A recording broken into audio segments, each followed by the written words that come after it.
Go button. Looks like that's working.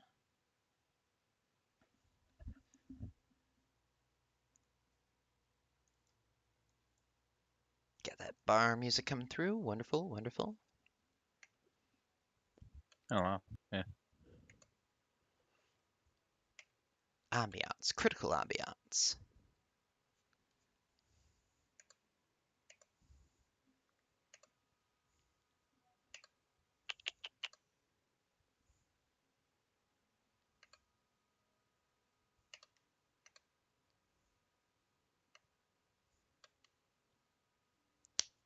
All right.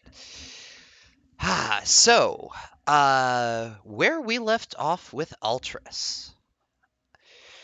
So, to pick up with you, your last moment with the group was at the end of the third session, correct? With the defeat of Doramus, the Gear Master. Yes.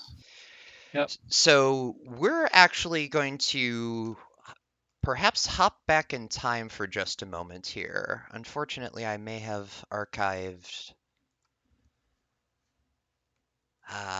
Plains and Rivers. Was that it? Yes, it was. So for you, we are actually going to hop back in time to the end of the Wandering Library and to the beginning of session 4, where the group in the ruins and rubbles of this library was digging their way through, looking for books, treasure, and in particular, what to do with the barely conscious body of the Gearmaster, the owner of the Wandering Yes. Library. Upon investigation by Agenor, it was discovered that this gentleman, in fact, had no eyes, and his eyes had been removed. In ordinary circumstances, this is something where I would ask you to make a religion check. But for you and your background, you don't need a religion check for this because Okay. this gentleman is a member of the Rising Tide and Ooh. a very high ranking member of the Rising Tide. Oh. The notion is, and you know this well, is that the notion of bodily perfection exists within the rising tide, where there comes a point in which communion with the sound of 1,000 crashing waves is more than just prayer, it's more than just reflection. You are a vessel of the god. And there comes a point that you don't need eyes to see. You don't need a body to live and feel. You can channel and harness that energy so relentlessly that you are this communioned vessel of this divinity. But it's a pretty extreme move, a very like endgame sort of thing for you to have such a commitment that you would remove your own eyes. So as the group is discovering that this gentleman is in fact eyeless, you don't react. There's only the most subtle of implications that would imply that you know anything about what's taken place here that the group would be able to detect.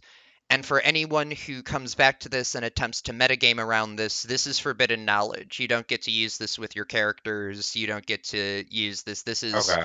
out of character knowledge exclusive to Altris right now. So you better have a Yeah. good fucking justification for why you know this if you ain't you at Altris.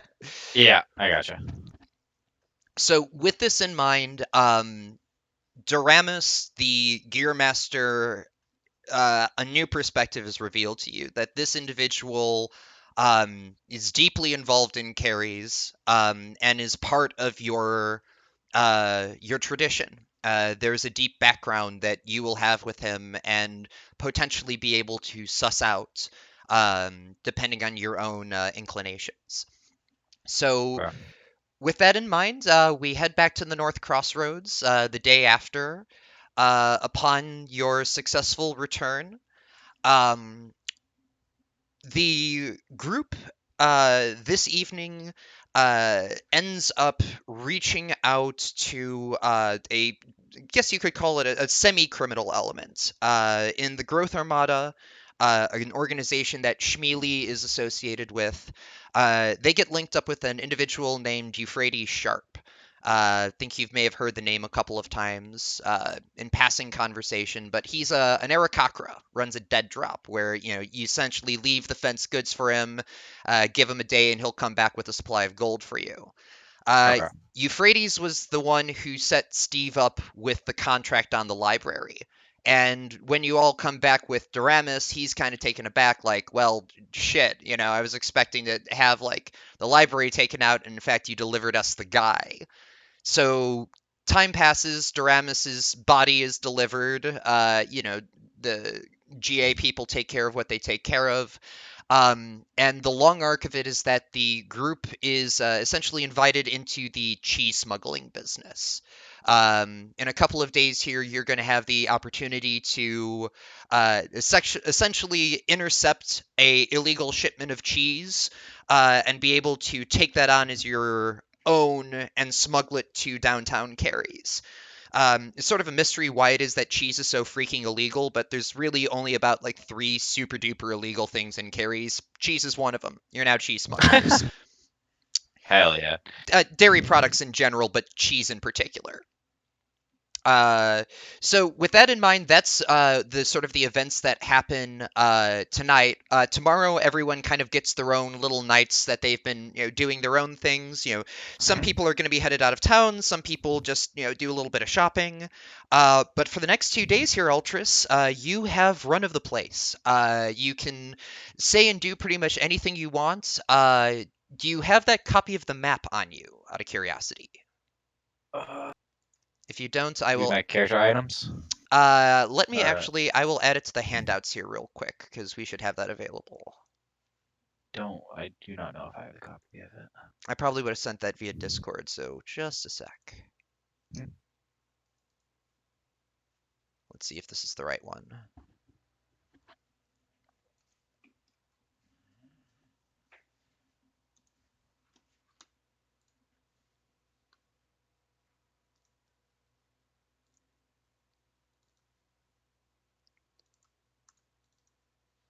Always nice to have a visual reference in front of you when you're trying to navigate a town. Yeah. Um, I will also say, here it is. North Crossroads map.jpg.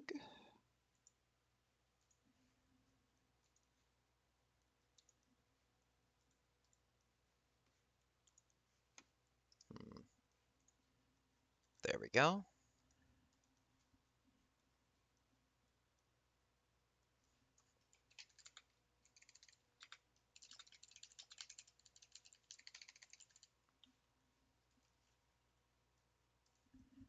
There we go. Oh, cool. Ta-da! So you should Pretty have, neat. yeah. So that should be a nice little reference for what it is that you'd like as you're looking around town. Um, I will also say, just for interesting things as they apply to the group, it seems like everybody took a shining to Honest Garloth at Shop 17. Sort of a boisterous personality, but a lot of enchantments got dealt out there.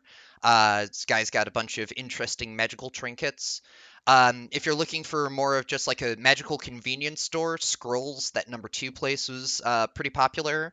And then for drink, Greg's Grog is the place that you've already been. So that's like the one tavern where like everybody met each other and whatnot to help keep you oriented. Here, one sec. Is there a place where I can add like my own specific notes here? Yeah, here, I'll let me add you an Altris note.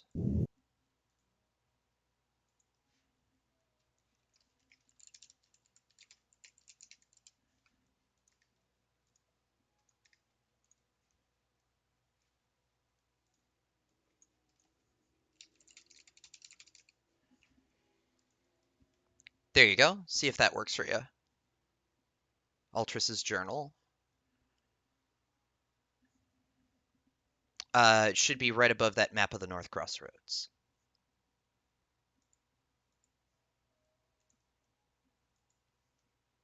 Well, actually, here, one sec. I gotta go to my character. There, Altris Journal. Yep, cool.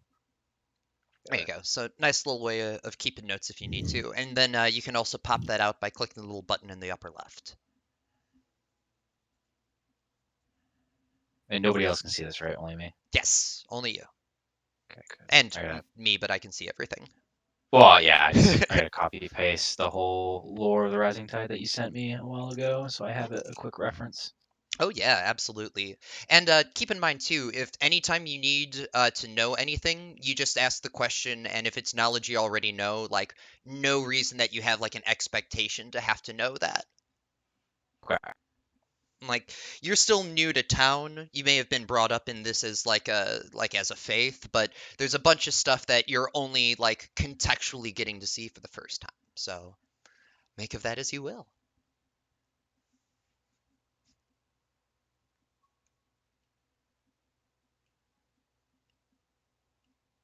Okay, so there is a Rising Tide ship here.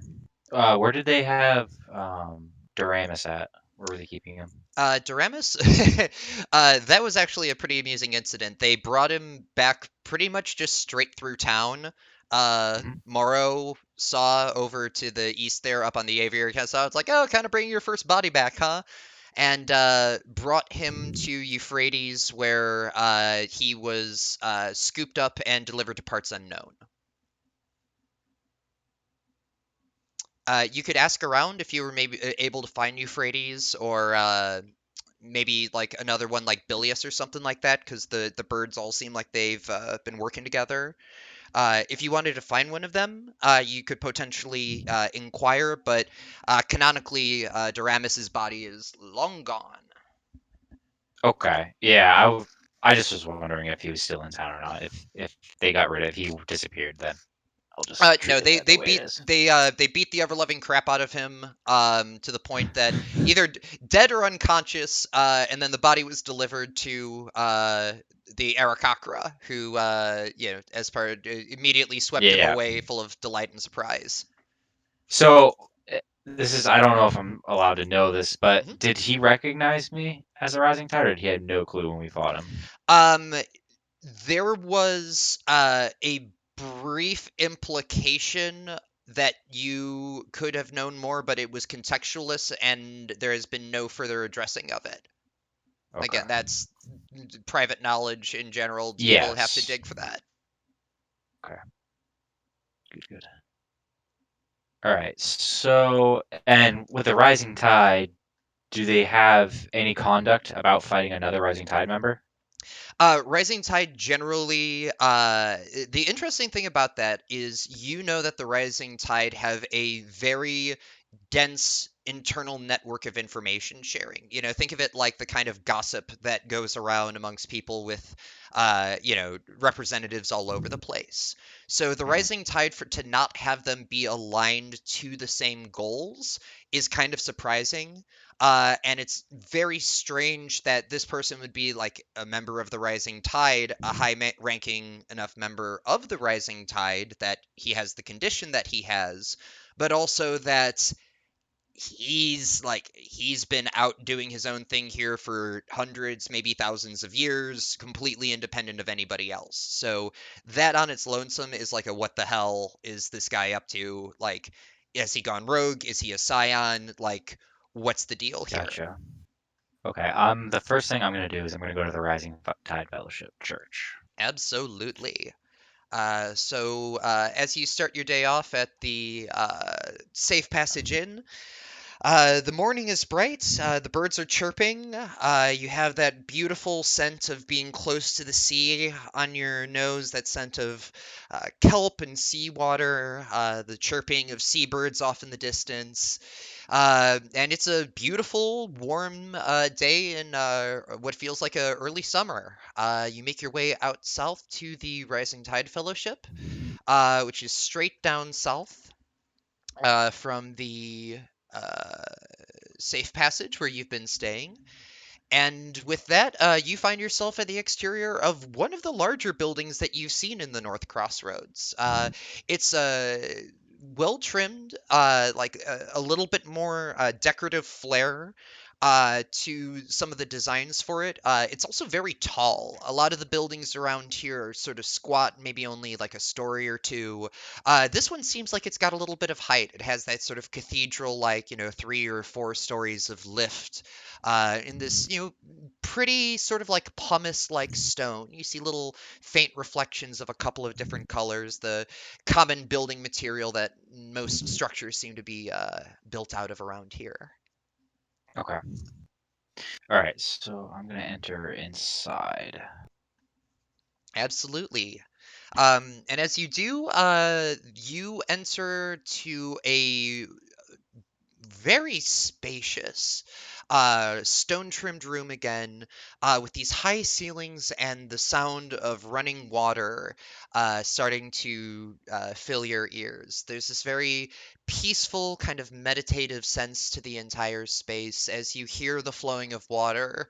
And as you walk into sort of the central courtyard area a little to the south, you see a couple of individuals in their customary purple and white trimmed robes, performing a couple of basic cantrips, manipulating water and performing some rituals. Is there You any of them stand out from each other, like higher rank, more elegantly dressed? Or are they all So this is something that in general with the Rising Tide, that when they are in garb and essentially actively practicing, the Rising Tide all go by a single identity. The masculine identifying individuals go by Harmony Adam, and the feminine identifying individuals go by Harmony Ashley.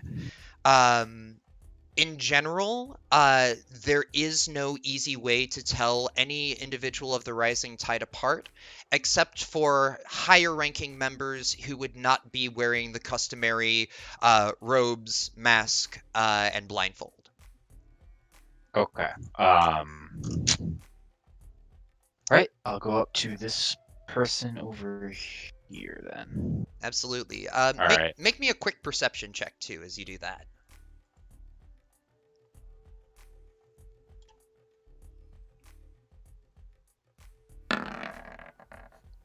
Nice, good one to start you off.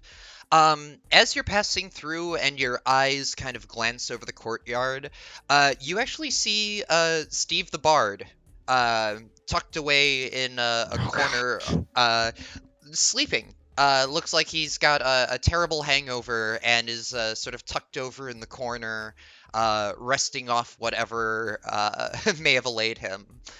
Okay. Um, as you come into the side room here, you see a member of the Rising Tide, and it's kind of pleasant for you because you've been sort of immersed in these traditions, but growing up outside of Keres, it's not like worshippers of a local god have a big presence in the greater world. And so as you see these robes and you see this kindly smile painted on the mask, you start to get little pangs of childhood, and it makes you kind of feel a little bit like that thing called home that you've been missing. Okay. The individual tilts their head over towards you, passes a quick gesture, and the water flow that they've been casting uh, moves out of the way to part and face you. They tilt their head to the side and go, "Hello, how can we help you today?" Hello, my name is Altris. I am a brother of the Rising Tide, and I would like to ask you a question. Among my journeys, we stumbled across somebody who might be part of our fellowship, and I need to find information on him. Hmm, most intriguing, most intriguing. What would the name of this individual be? His name is Duramos, the Gear Master. He was the master of the Wandering Library. We encountered him on a bounty. Uh, that's a very interesting dice roll. You see, make me an insight check really quickly.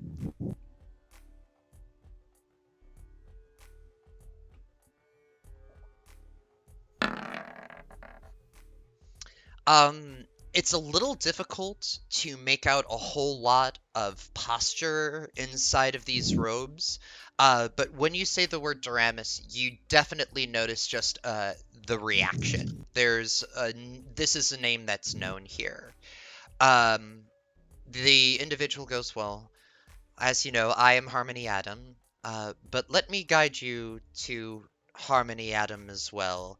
I believe that he'll be able to guide you better than I towards your next steps. Please follow me. And he ceases the water cantrip and extends a hand out to you, inviting you to the south. All right, I'll follow him. Excellent. I'll just grab the two of you here and bring Hmm. you into central atrium. Um, as you enter the central room, you're sort of taken aback by the harmony that you feel in here. This is a very well balanced and meditative space. The water is clear, it flows smoothly. There's the sort of soft sounds of the brooms moving past, which you know the rising tide are so passionate about keeping their spaces clean.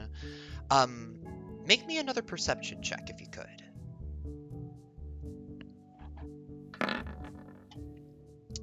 With a 14, and as your eyes pass over the water, you feel that familiar sensation of illusion magic designed to keep your prying eyes away.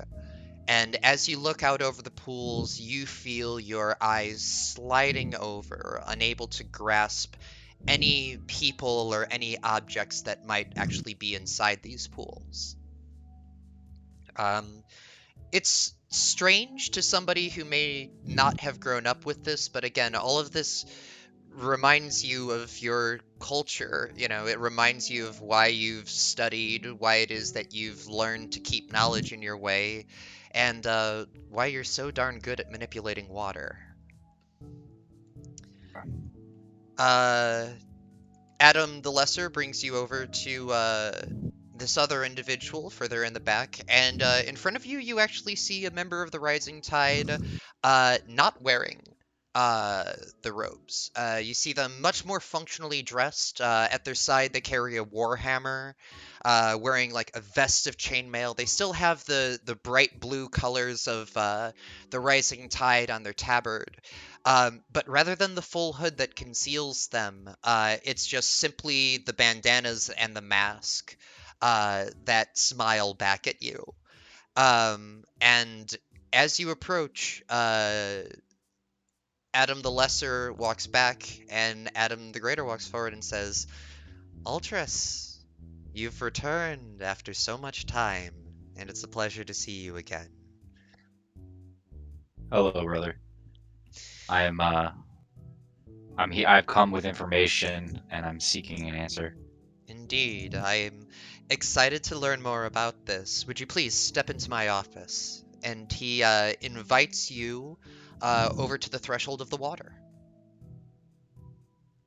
Um, as he steps over, your eyes try to focus on him, but you have that same, with that 14 in perception, that same challenge. Your eyes try to fix onto Adam as he crosses the threshold, and instead they sort of swirl and swoon, and you can't make eye contact.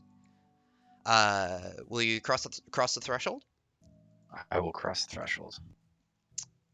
You do so without challenge. But as you step over the threshold, the silence takes your ears. You can't help but think to yourself how all of the flowing of water and all of the brushing of bristles against ground, everything has faded away in here, and you know that you will be able to have a uh, truly private conversation uh, with Harmony Adam here. All right. I'm curious to find out about this information. I'm further curious to see what brings a scion of ours back to Keres. This is an unusual time to make a return. Yes. I was out on an adventure with some of my companions where we were tasked with finding the wandering library. And during our travels, we encountered a being who goes by Duramas, and he's one of the fellows. He's part of our fellowship, but he seemed strange. He was deranged. He had different eyes. All he cared about was the knowledge of the books he had collected. It seemed like over hundreds of years, and we could not speak any logic to him whatsoever. You met Doramus the Champion. Oh, is that who he is? Mm, that's who he was. We've heard tell of the Wandering Library for thousands of years, but the expectation that Doramus actually lived, we didn't know. When was Doramus. he? Now, what do you know of the true nature of the Festival of Keres? The cycle of destruction and our role within it. Oh, give me a second. I'm reading. Make me a history check. Okay.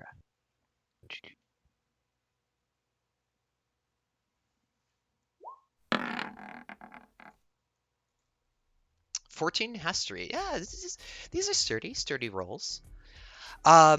With a 14 on history, you know that one of the centerpieces of the Keres Festival is the selection of a champion.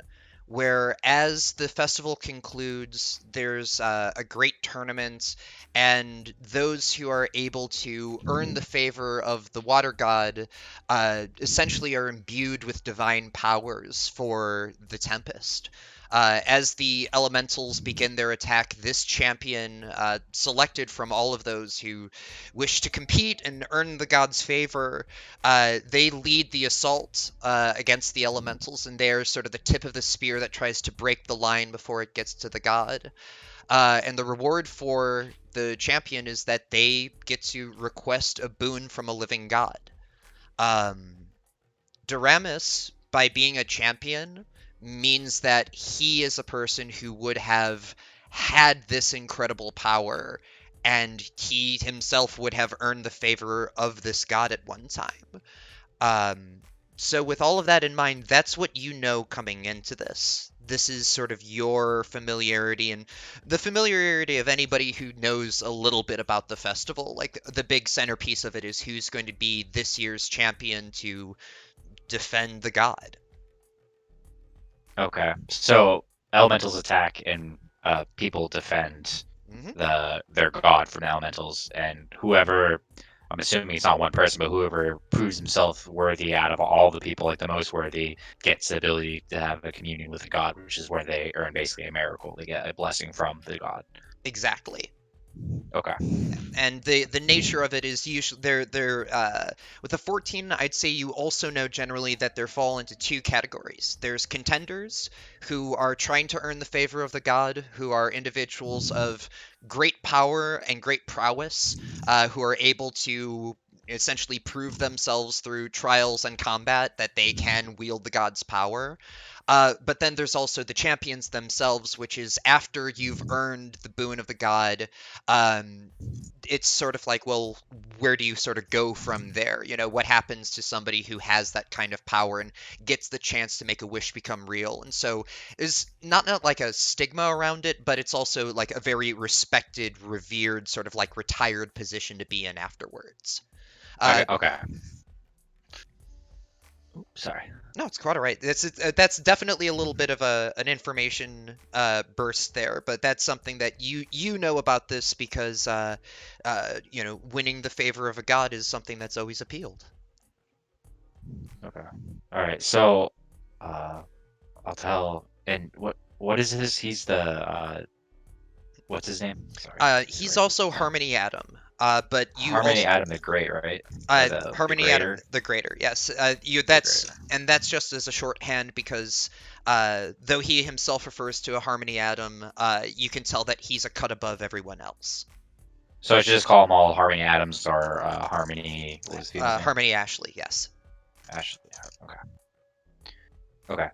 All right, so I know the essentially that during the festival, Hmm.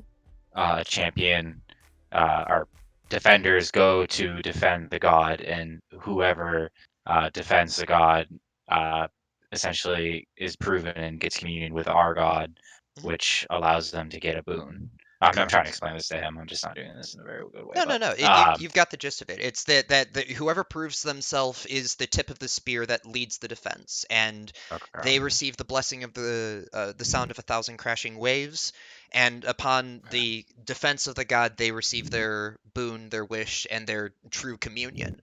It's something where there's a point with it. Like one of the perks of having a living god is that you can, after a point, speak to the god literally. You can ask for, augury, divination, like be able to reach out and actually get an authentic response rather than, the sort of game of celestial telephone. Um, all right, so Hmm. I'll explain him essentially what you just explained me Hmm. to him, and then I'll add. Uh, so he was a champion. Mm. What happened after his communion with the god?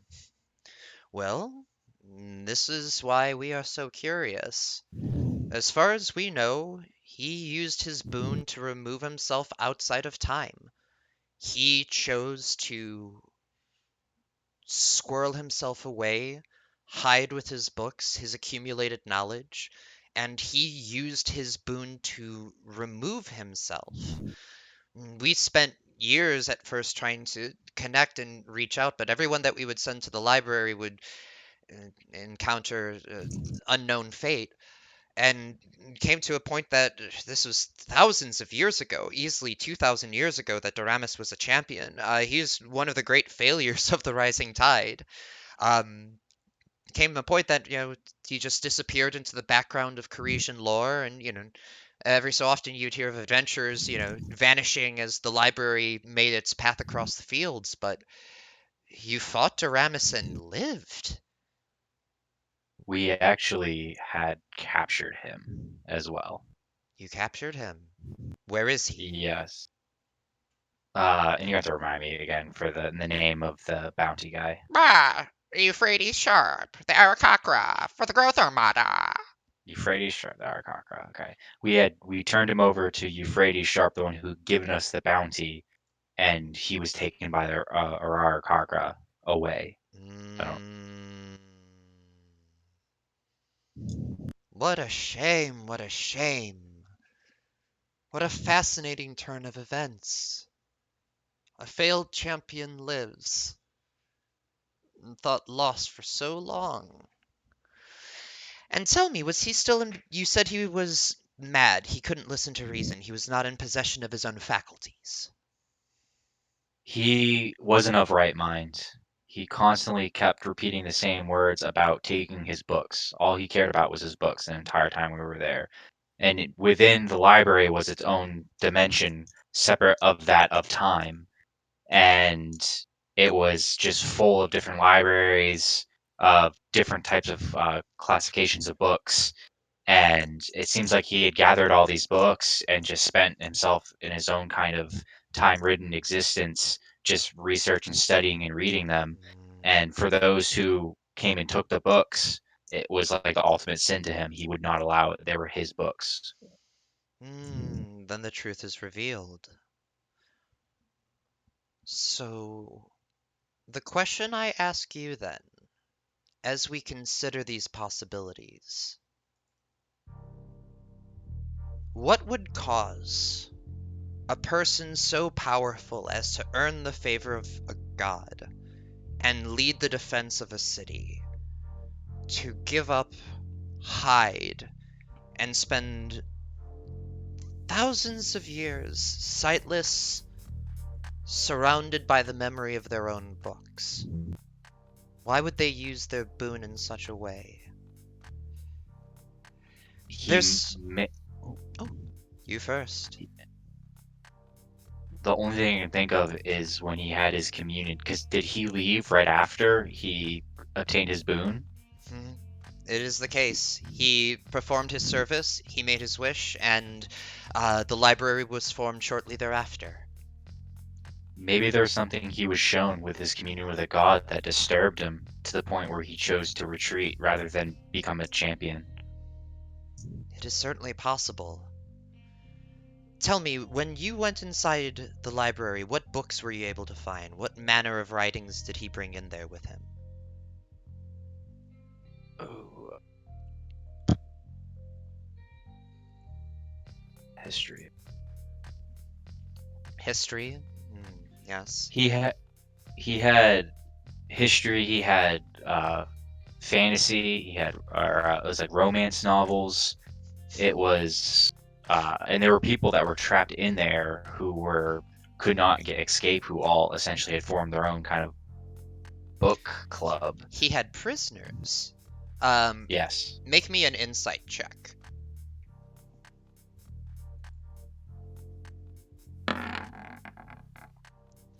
15.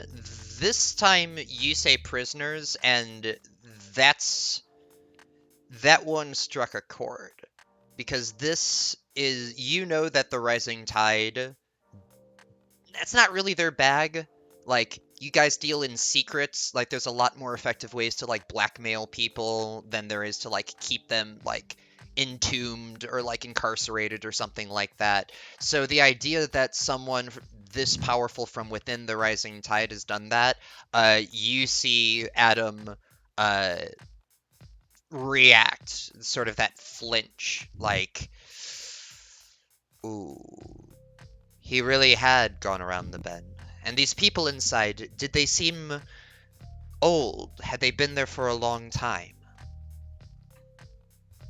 They had been there from what they told us for a long time, but they didn't seem old by any standards. But at the same time, they were the ones that told us that time almost it was like its own dimension in that library. Things did not operate to the way that the known world does. Such is the nature of his boon, then. There's something that you should understand about the nature of champions. For I believe that this is something that people are excited by the fights and the splendor of the festival, and they don't appreciate without an understanding. But Altris, if I tell you this, there is going to be risk and danger with you. Because to be aware of this knowledge and to have the talent that you are showing, being able to hold your own against a former champion, aged though he may be, there's danger that you place yourself in. You'll be revealing yourself to a wider world, and there will be new threats that will arise as a result of this. Do you feel confident keeping a new secret? I do.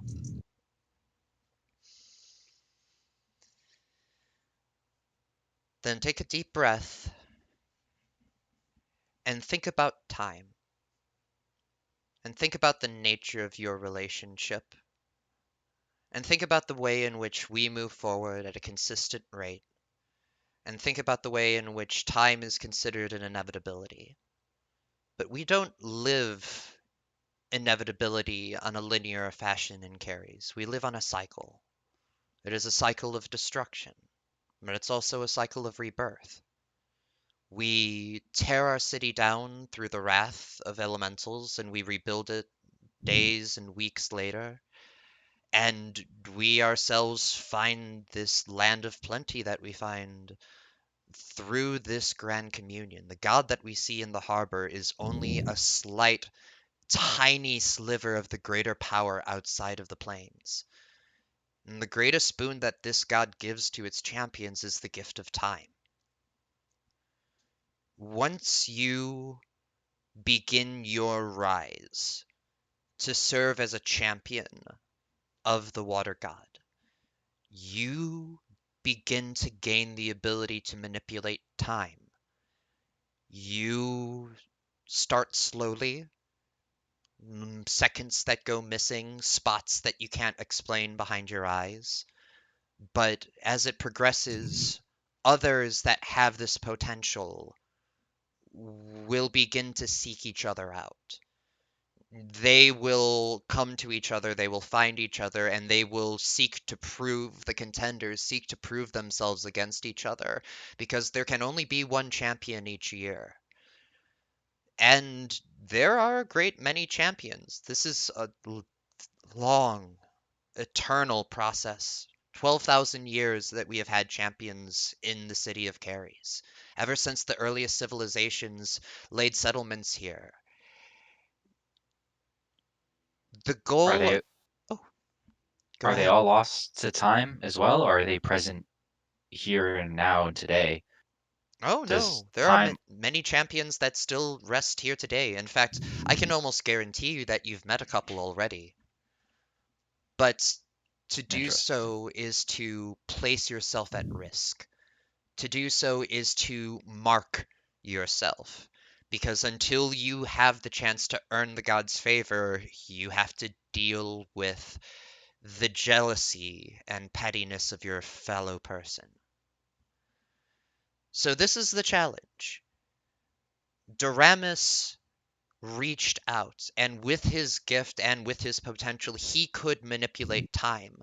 But he chose to use his gift to not wield time with power or strength. He made a, a little loop, a little black hole, a little space for him to exist so that time could pass. It's truly, I will have to go to the records. It has been thousands of years since Doramus was a champion, and the library has been along for just as long.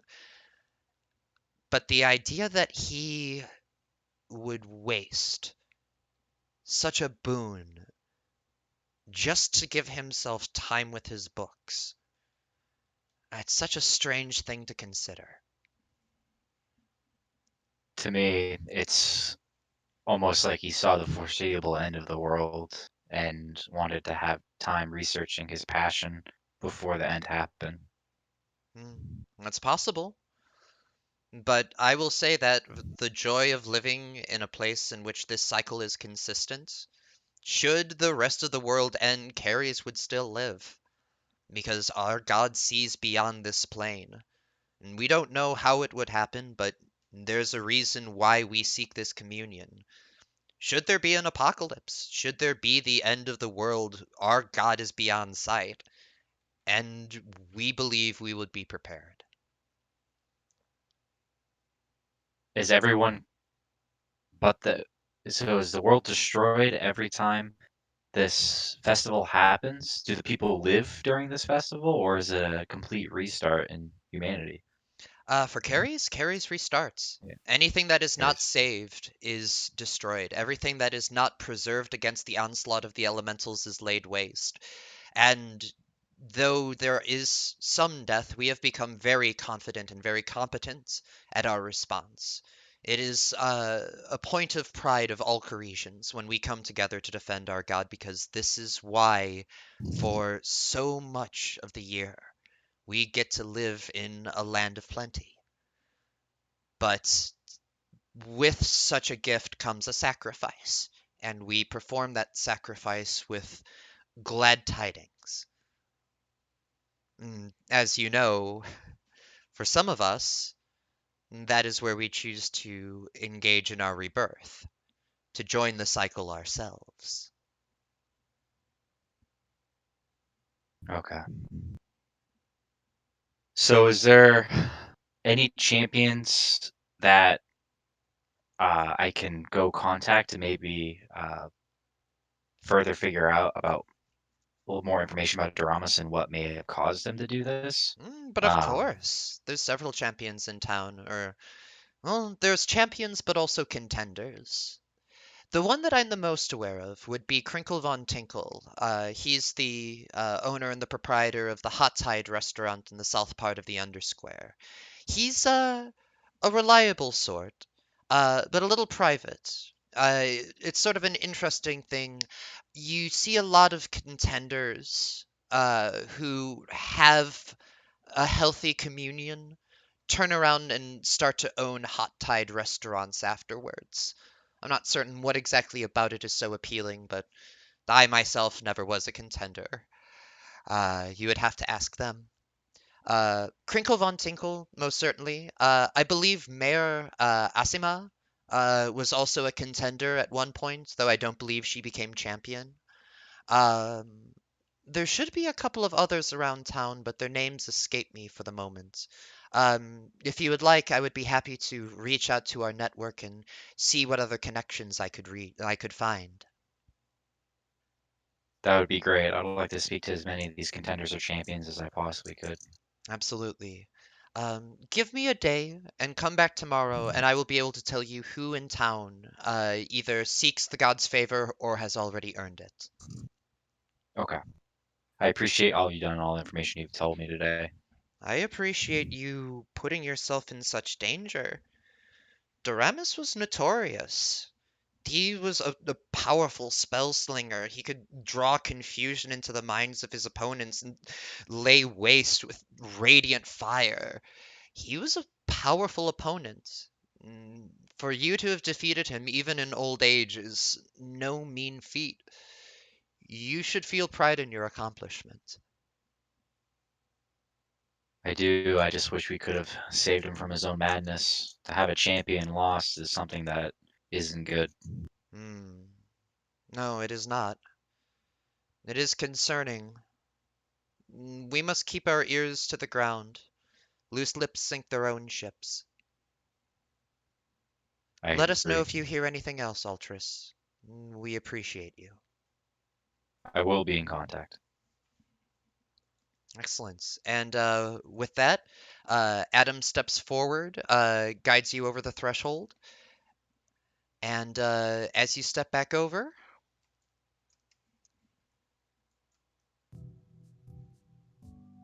you feel the return of sound into your ears, and the flow of water and the sound of bristles return, and you're able to make eye contact with the majority of the room again.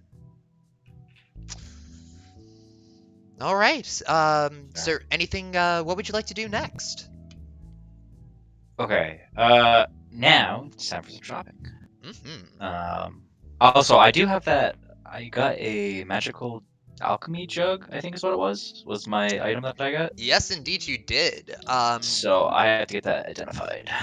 You don't actually have to get it identified because Oh, that's an attunement thing now. You just have to go ahead and have a long rest, long or a short rest actually, and you just get it unless it's cursed.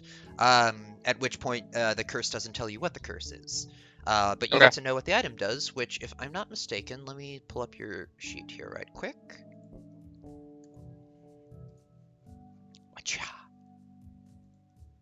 There you go. So actually, if you scroll down to your equipment, there should be a little like circle icon that pops up right at the bottom by the weight. And if you pull that out, that should give you the explanation of what it is that the item does. Something just Oh, fell. I see what you mean. Yeah, yeah, I heard that. Jesus, what was that? Yeah. Hold a gallon, liquid weighs 12 pounds, whether full or empty. Sloshing sound can be heard. Use action name one liquid. Oh, no Yeah. way. Yeah, that was your Hell yeah, that's gonna that be awesome with like water whip and stuff. Uh-huh. Yeah, that was your random drop. I couldn't believe that that was what showed up on the table. I was like, I'm not going to metagame that. That's just he's just getting it. If you were lucky enough to come up with that on that table, yeah. Yeah, you get an alchemy jug. Hell yeah. Yeah, and keep in mind too, it's the entirety of that. So, you can go ahead and do up to 12 gallons of salt water or, 2 gallons of mayo if the situation calls for it. Whatever, I'll whip them with mayo. Mayo whip. Miracle whip. There you go. Yeah. Excellent. Alright. So yeah, you've got that alchemy jug. Also, due to the successful return of Doramus to the group, you can go ahead and add 400 gold to your inventory because that was the payout once Oh all the wow. fees were said and done. 778. Jeez. Yeah, you're Okay. sitting pretty pretty right now, all things considered. All right. So this is, and I did some research on this because monk weapons are like there's a whole plethora of monk weapons, Mm-hmm. and I gotta stick with obviously being a monk. I can't wear armor, and I only can use monk weapons. Mm-hmm. I would like to get I think it's called a Diabo monk weapon, not Diablo. One second. D&D monk weapons. I was looking at a list the other day, but I guess monks have like some miscommunication. Yeah, so there's a bunch of different swords and Mm-hmm. like daggers and clubs. Um, but people, it's basically all up to the DM, I guess. There's no set in stone what a monk weapon is. It just can't be two-hander, I think Mm-hmm. is what they said. It has to be a one-hander. It so is that something I have to go to like a monk specific weapon master, or is there like just any weapon shop I can go to and just inquire and see if they have one? Oh, I know the answer to that. Make me an investigation check. All right. Alternately, you always. Oh shit. Um, as you're crossing over the threshold, still inside the temple, you briefly think to the map of the North Crossroads that you've got access to, and a sickening sensation hits your stomach as you realize you don't know anything about where any of these places are, and the names are super confusing and terrifying. So you look over to Harmony Adam, and as you're kind of looking, Adam goes, now, are there any introductions I could make for you around town, perhaps? Yes. I have no clue where really anything's located in this town, and I'm looking to get some monk weapons. Hmm, indeed. Well, there's a couple of options for that. The first would be if you're looking for more of a traditional smithy, Hair Trigger Smithworks is a fantastic place to get yourself standard weaponry. It would be more along the lines of steel, adamantine, mithril, strong materials, well made, well crafted, typically not of an enchanted nature, however. If there was something very specific you had in mind, or if you were looking to have something enchanted, there is Anaskaraloth. He's an interesting sort. I think you will find him to be, as his name implies, honest. Uh, but don't let him touch your head if you do choose to do business with him. Okay. Um, I would That's say number be 13. Indeed. I would also say, taking a thought around town, if you were looking for more standard adventuring gear, Scrolls would be a good place to look.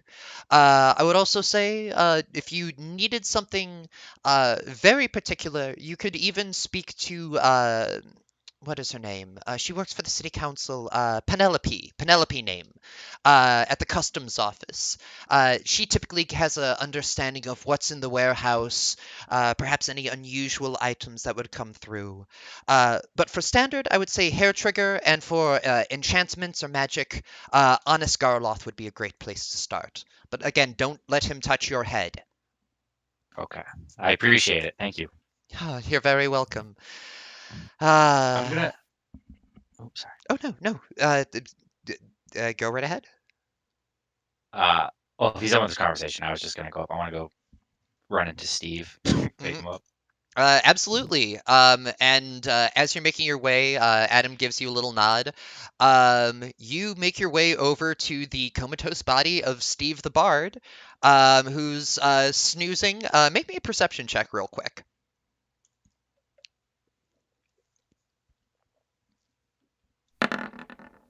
11. Whew, he's stanky. He's stanky. You can smell it. You can smell it even from like 10 feet off. You can smell it. Um, But as you're standing there, Steve, groggily, sort of like one eye opens, the other eye opens, and he goes, "Oh, no fucking shit! It's my savior! Oh, pissant! What you doing in the houses of the holy? I could ask the same of you. I had too much to drink earlier, and they went ahead and dragged me back here to sober up a bit. Do a little bit of cure poison. It's one of me perks of having a good relationship with the lads here. How about yourself? What brings you out here?" Last I saw you, you were grabbing an arrow out of me face, thrown there by one of your pissant friends. We've returned from our mission, and we're now just spending time preparing. I'm gathering knowledge. Alright, no shit. I heard about that. Word on the street was from your mouthy little bod friend that you're gonna give me a payout when that was all done. I appreciate the commission for such a fine member. Really looking out for me, all of y'all are. I appreciate you, Altris. You in particular. You're the least pissanty one of a pissant bunch. Did Dilla give him a payout? Make me an insight check.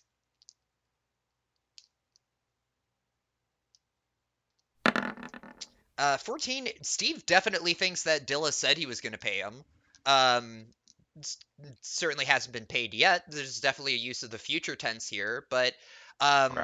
and out of character since you weren't there for that. Indeed, Dilla did promise to give Steve a commission off of that, but I don't think anyone has brought it up since the conversation happened.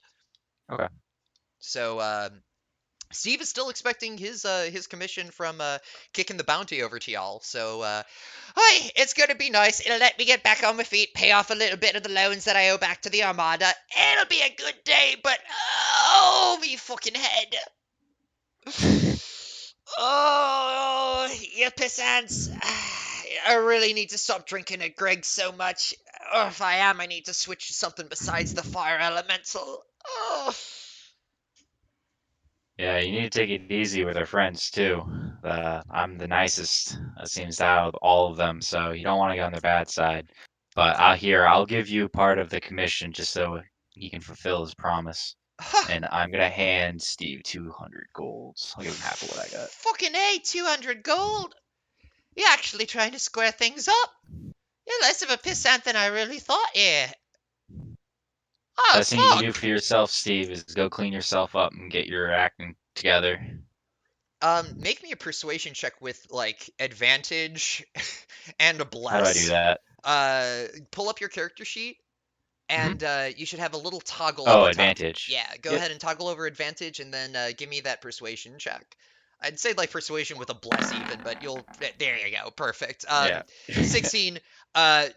Steve has these like big fat dwarven tears that are like immediately leaking down into like his patchy ugly beard. It's kind of gross, and you can't tell like what's sweat and like what's tears after a little bit. But he was like not expecting that. He was fully expecting to be screwed over here. He goes, "All right, well, listen, here's a nice little thing.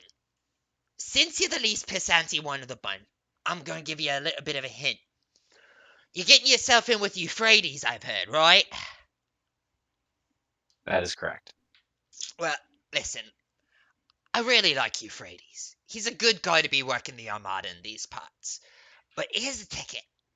He's probably gonna try to get you all into the cheese business, right?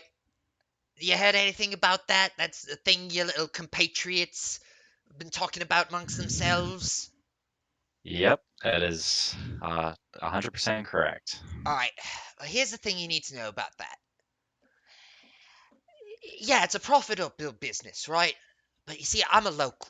I've been here for years. I'm never gonna get my hands dirty in the fucking cream business because that shit's dairy products. And people around here think you're a fucking pervert if you're going ahead and selling titty milk to people, you know what I'm saying? Yes.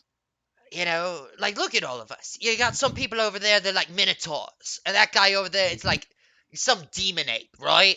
And you go to the bar, there's like a diva out with like great stinking onkers, and like you try to go ahead and give them milk, like from a goat. That goat's got a family, right? The baby goats drink the milk. You know, you don't drink goat milk if you're not a goat. You know what I'm saying? Yep, I'm following. Ah, right. So you get into the cheese business, people think about that, and you're a fucking pervert in these parts. And like you start to see like shh. A couple members of like the Rising Tide make like a shushing noise, and like their water spells like briefly like fluctuate because they're being distracted by hearing about all this like deviant cheese. So here's a ticket. This is what I'm gonna warn you. Boo. The first step here, yeah, Euphrates is gonna put you on a cheese gig, right? but it's never going to be as easy as he says it is. I seen it happen all the time. So the trick is, whatever the first part is of the deal, that's the part you can trust. It's the second part of the deal where Euphrates ain't gonna tell you what the fucking score is what you gotta be careful for. And bro, I'm only fucking telling you this because one, I'm fucking still drunk right now, and two, because you actually didn't fuck me over twice now, and that's two more than anybody else I can say in this pissant fucking town. So this is me doing you a solid here. Whatever Euphrates says, the first part, trust him at face value. It's whatever happens next. You keep them boxing gloves up for you. Hear me? I appreciate the advice. You keep it close. Don't let anybody fucking know you're moving cheese. I won't. Go get yourself cleaned up, Steve. 200 gold? First thing I'm doing is paying back me bills to Greg's, but after that I'm taking a shower here. You see that one of the Rising Tide members actually comes over and whispers into his ears. Make me a perception check real quick.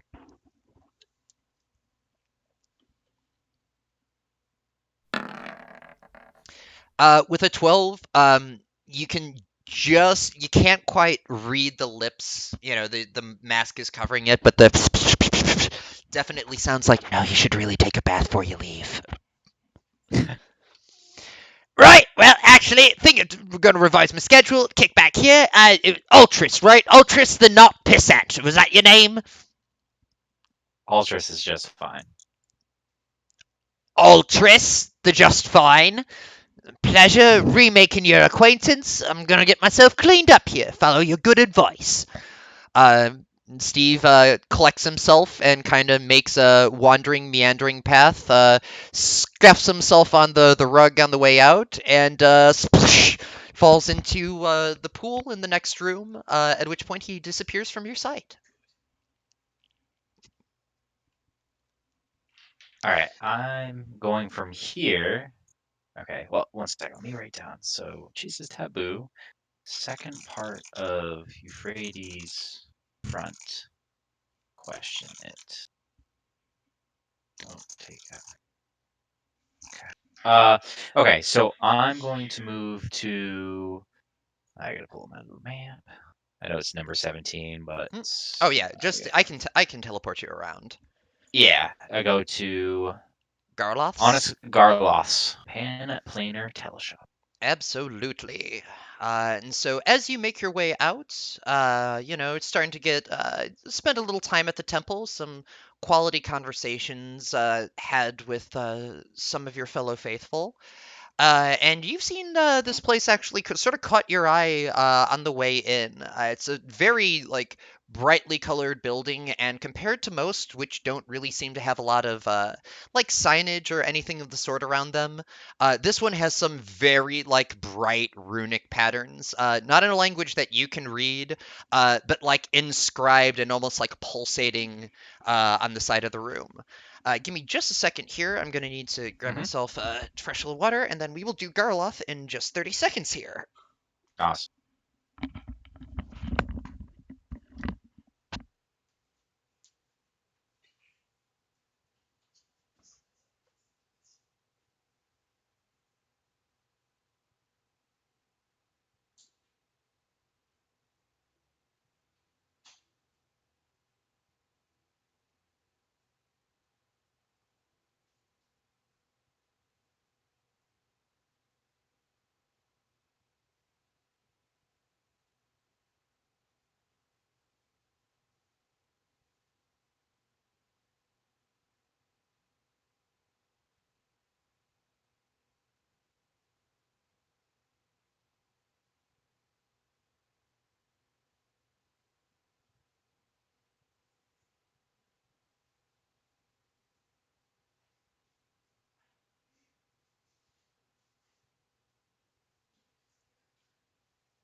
All right, all right. So, as you stand at the doors of Honest Garloth's pan-planar teleshopping, what would you like to do? I'm gonna walk in and go greet him. Fantastic. As you walk in, the first thing that you are greeted with is this like horrible, terrible screeching noise, like this monstrous like deep speech immediately assaults your eardrums. But inside of your mind, a very pleasant, boisterous, and confident voice greets your ears. Ah, hello! Welcome! Welcome to Honest Garlas! How may I be of assistance for you today? Oh, sir, I'm looking for an enchanted wares. Ooh, enchanted wares! You have come to the right place! Honest Garlas provides only the finest enchantments from beyond all of the 11 planes! What is it that you are seeking today, most powerful of warrior? Do you wish to see a weapon? Do you wish for trinkets? Do you wish to see our availability? We provide many, many arcane services, including the most powerful of dark arts. Lay away!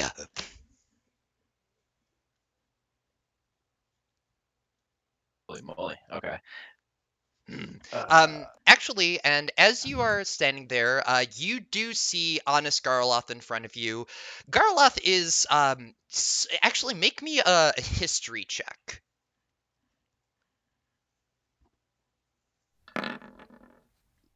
Oh, nice! 17. You, as you're looking at Garloth, and you're just like, oh, what the hell am I getting myself into? Um, Something triggers in your brain and you remember reading in your books about some of the oldest beings on this planet. Um, there's some debate about the nature of aberrative entities, things like beholders, things like certain types of specters and things of that nature. But one of the oldest beings is what's known as an aboleth. It's this telepathic, mind-reading, squid-like entity that, for the most part, in like the early days of Providence, basically like lived in like tide pools and would like cause chaos and like all sorts of stuff like that. The creature in front of you is very obviously an aboleth, like got the eyes, got the tentacles, but he's wearing this jaunty little like purple top hat that's like sitting on top, and as opposed to that sensation of being like overtly like evil and this massive lair, you see that he's basically splashing around in a kiddie pool. Like Uh, and as you're standing next to him, you also see this little dwarven assistant that he's got with him.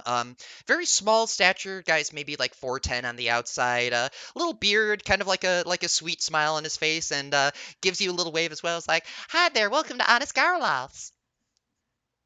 Yes, hey, this is my assistant, Snuffles. He provides the finest in customer service. So please, what is your name? What can we provide you today? hello, my name's Altris. I'm here looking for some fist weapons, possibly, that Hmm. have some enchantments. Ooh, Altris! Altris, the fist weapon type! Yes, we can go ahead and provide many powerful enchantments. We can fill your fists with the finest of powers, be able to punch your opponents into other dimensions! Yes, we can provide most powerful things. So tell me, the most important of questions, Altris, what we must ask any of our new customers. And you feel the voice get a little bit closer and more intense as the tentacles splash around in the pool, little salt water getting everywhere. Tell me, Altris, are you what they call a broke bitch?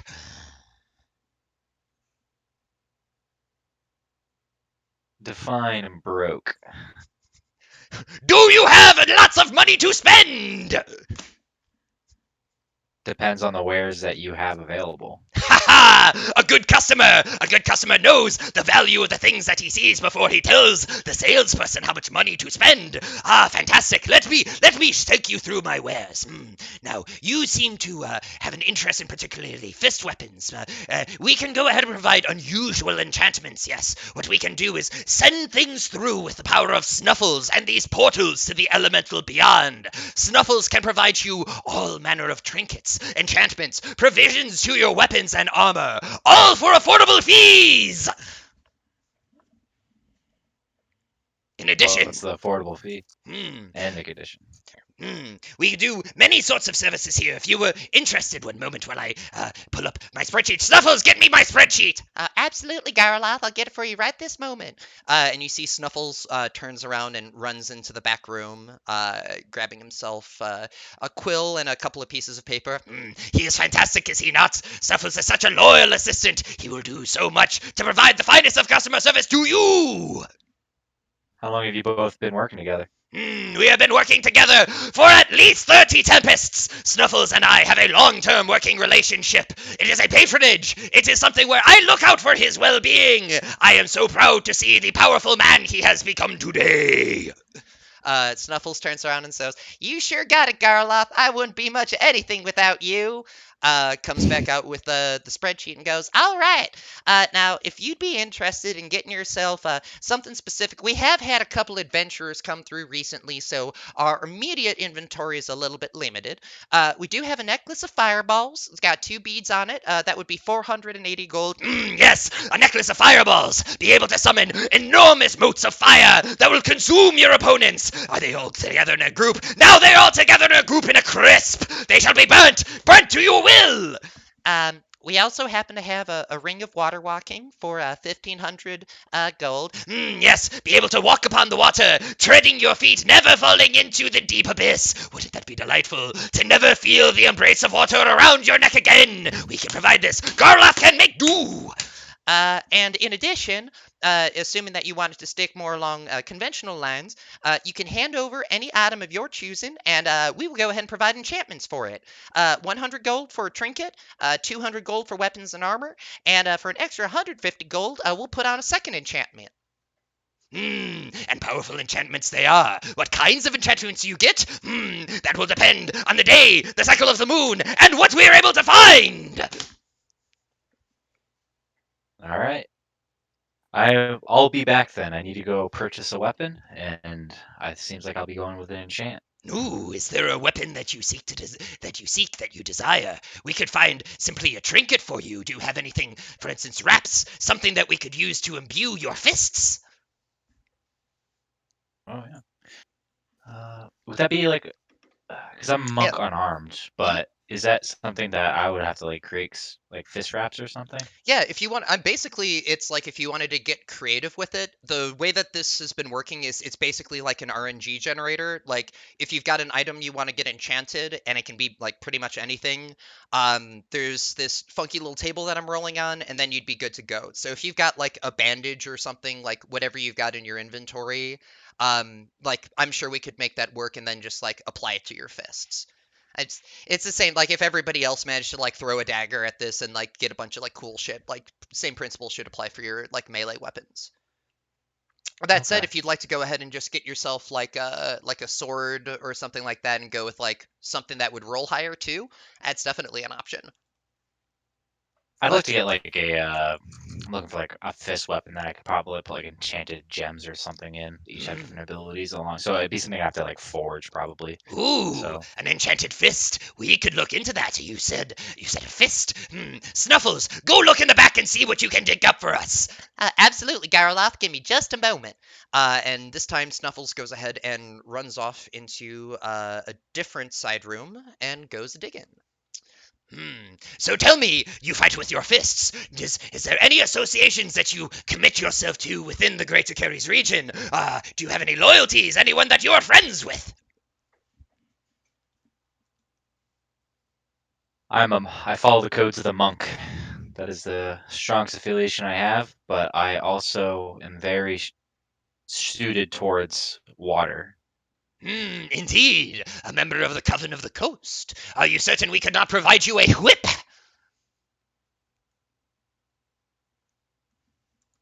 No, I would prefer a fist weapon. A discerning customer with their eyes on a prize created to their own liking. I like you, Altris. We shall make sure that you are well taken care of. Let me go ahead. I'm double checking the monk weapon list here right quick.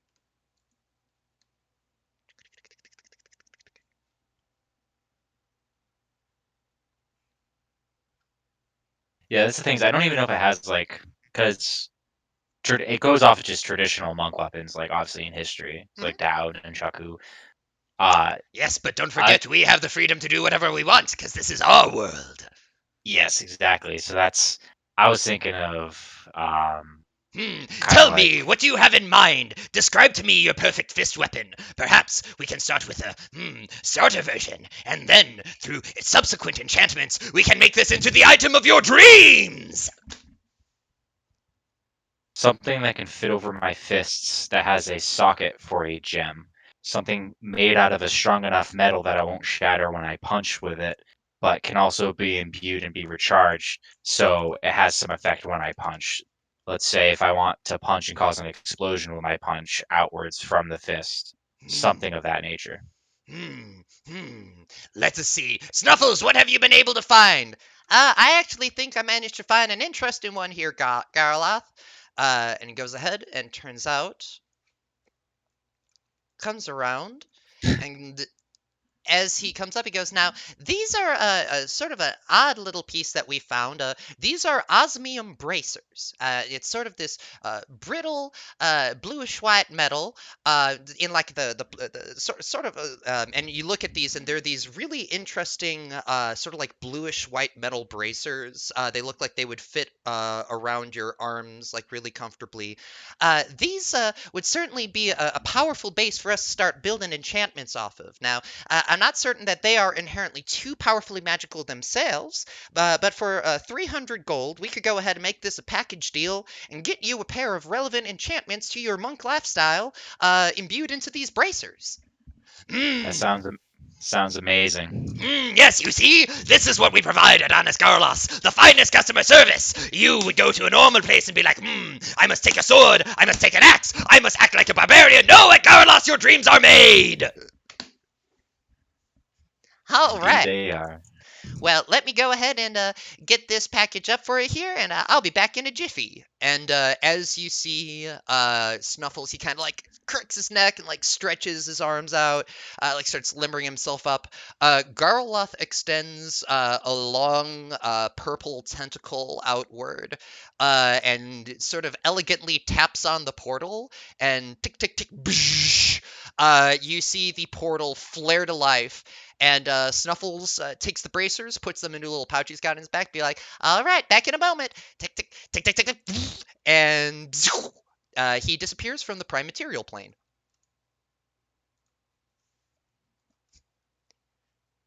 Awesome. Isn't he spectacular? I think he's swell.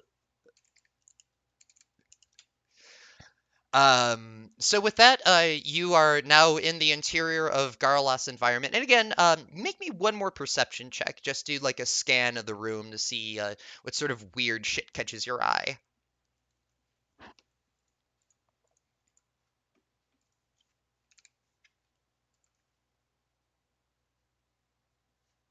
Did it go? Now it did. 16, very nice. As you're making your eye around the room, it's kind of an interesting vibe for the stuff that he's got here. A lot of this stuff, as you're able to sort of make eye contact, doesn't seem to match a lot of styles or descriptions of stuff that you've seen before. Like, there's a few things here, like a couple of wands and a couple of like artifacts, but they don't. I mean, you grew up in the city of all. Like, you actually had, like, by comparison to most people, like, you've seen a lot. You're pretty darn cultured. Here, some of this stuff doesn't have like a clear maker model. Like, wherever it is that Garloth has been importing stuff from, it's not from around here. Suddenly, the idea that these are like portals to other planes seems a lot more realistic to you the longer you're scoping around the inventory of the shop. Um, as you're looking, Garloth goes, I notice that you continue to look at the fine wares we have available for us. Tell me, is there anything else that we can do for you? We are recently beginning a trade in secrets. Secrets, yes, secrets we can provide for a nominal fee. What's the nominal fee? It would depend on the quality of the secret, yes.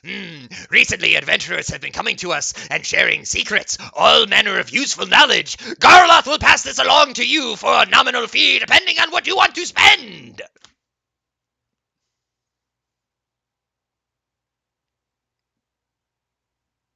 So, okay, so it's like a conglomeration of secrets from people coming in and out. Is Hmm. what he's saying?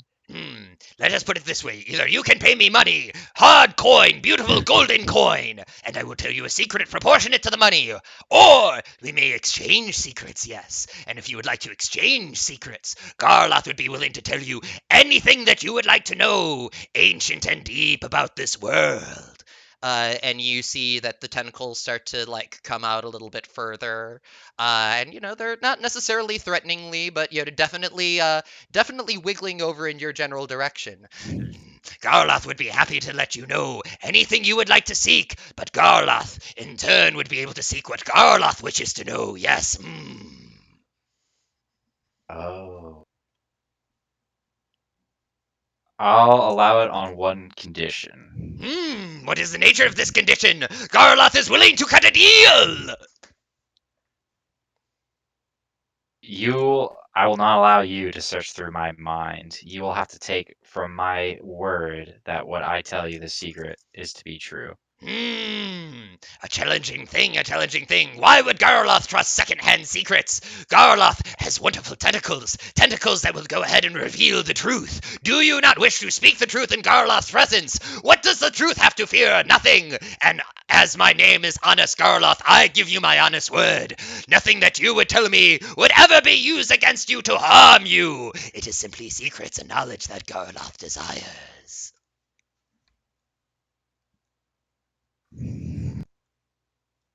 Altris is gonna lean back and ponder. Indeed, the tentacles, make me an insight check here real quick.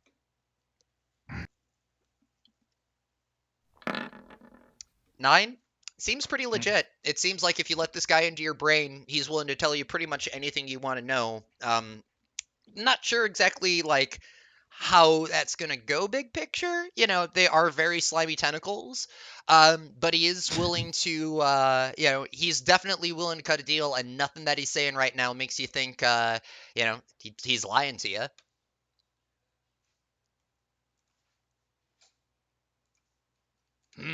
Ponder the wonderful questions that only Garloth will be able to answer. Garloth can tell you what you need to know. Many secrets, many dark forces of this world. Garloth has lived such a long time. Garloth knows what you want to know. All right, I'll take you up on your deal. Delightful! This is such a great decision on your part. Please sit back and relax. Garloth will take fantastic care of your brain. And as the tentacles go ahead and start to schloop their way out to you, make me a wisdom saving throw.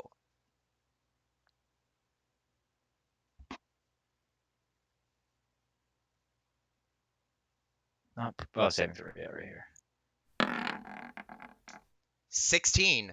As Garloth's tentacles very tenderly, I mean, it's kind of like getting like your head rubbed by a sea cucumber, just sort of like schloops along, and you kind of feel like this, like, it's like warmy kind of mucus. It's not like super gross, but it's viscous. It's viscous. As you're going ahead and feeling this like patting sensation, as your mood starts to lighten, you don't actually feel that next stage to it. You're just kind of getting like viscously smeared on the top of your head.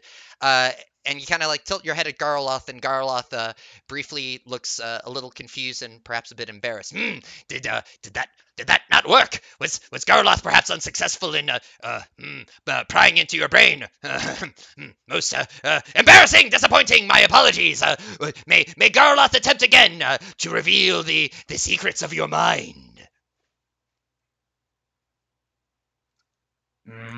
Nope. I think that'll be it, Garloth. You wish to retract your secrets. What a shame, what a shame, for there would be 2 punches on your Pan-Planar membership card if you were to do so. I'm just not comfortable with the concept of you looking through my mind's secrets. You'd have to Hmm. trust my word, Garloth, if you want me to tell you a greater secret. Understandable, understandable, and I must say, Garloth, as charming and successful of an individual as I am, I must confess I was unable to penetrate the recesses of your brain! Shit! With this in mind, I would be willing, as this is, a failure of customer service on Garloth's side, and Garloth is most embarrassed by this misgiving and misdeed. If you would be willing to speak simple words and simple truths to Garloth, in advance, Garloth will promise you a proportionate secret in return. Are you willing to accept this, compromise of deals? That is more to my liking. The tentacles kind of like droop a little embarrassed. Yeah, Garloth is definitely a little bummed out that I didn't get a chance to read your mind. You can see like the eyes kind of like give like these little like blink, blink, blink, kind of like a stoplight that's like fuzzing out. Um, he wanted to read your brain so bad, but now he can't. Yes, I will accept. The tentacles retract back inward. This simpler, lesser secret. What do you wish to reveal? Hurry before Snuffles returns. Have you heard of Duramos? Doramus, the failed champion, of Duramos. course I have! He's still alive. No shit! Really? He was the operator of the Wandering Library. That's where he had resided all these years after he Hmm. disappeared. I had thought that that was a curse. Garloth had thought that was a curse that had been laid upon the land of Keres. A parting gift from a mean asshole who liked his books too much! Yeah. Now he's in the. He's been taken away by. Was it Euphrates? I keep forgetting. Euphrates? Of the Growth Alliance, you say? Growth Was it? Armada! Growth Armada! My words are incorrect! Growth Armada. I am flustered. What? Oh wait, one second. I need to do a check. Is Euphrates the one that like, we did the bounty for, right? For the Wandering Library, and he's the one that ultimately gave him over to the Erotica or Yeah. whatever. Yeah, Okay. no, he is the Arakakra. He Euphrates is is Arakakra. yeah. Okay. Arakakakra's like a bird person, but like unlike the Kenku, which are like fat little crows without wings, Mm-hmm. these ones actually have like a wingspan and can fly in the whole 9 yards. Okay. All right. I just want to make sure I had the Yeah, facts right. yeah. He also Okay. has Cool. like a really like cool pair of sunglasses. All You'll know. right. You'll know when you see them. But yeah, so he's taken away from Euphrates, the Hmm. Arakakra. This is a hilarious turn of events. So many people's days, evenings will be ruined by this revelation.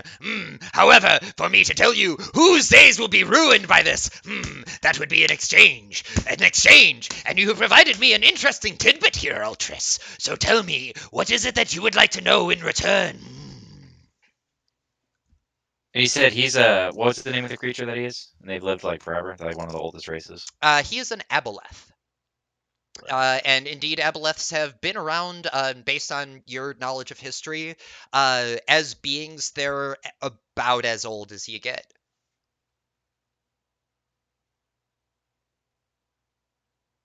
I would like to know the nature of these tempests and were so what is the end goal with all these champions after they've been blessed? And is there any final ending to this, or is this a cycle that is supposed to continue forever? Hmm. Interesting questions. A wise individual who asks interesting questions. Yes.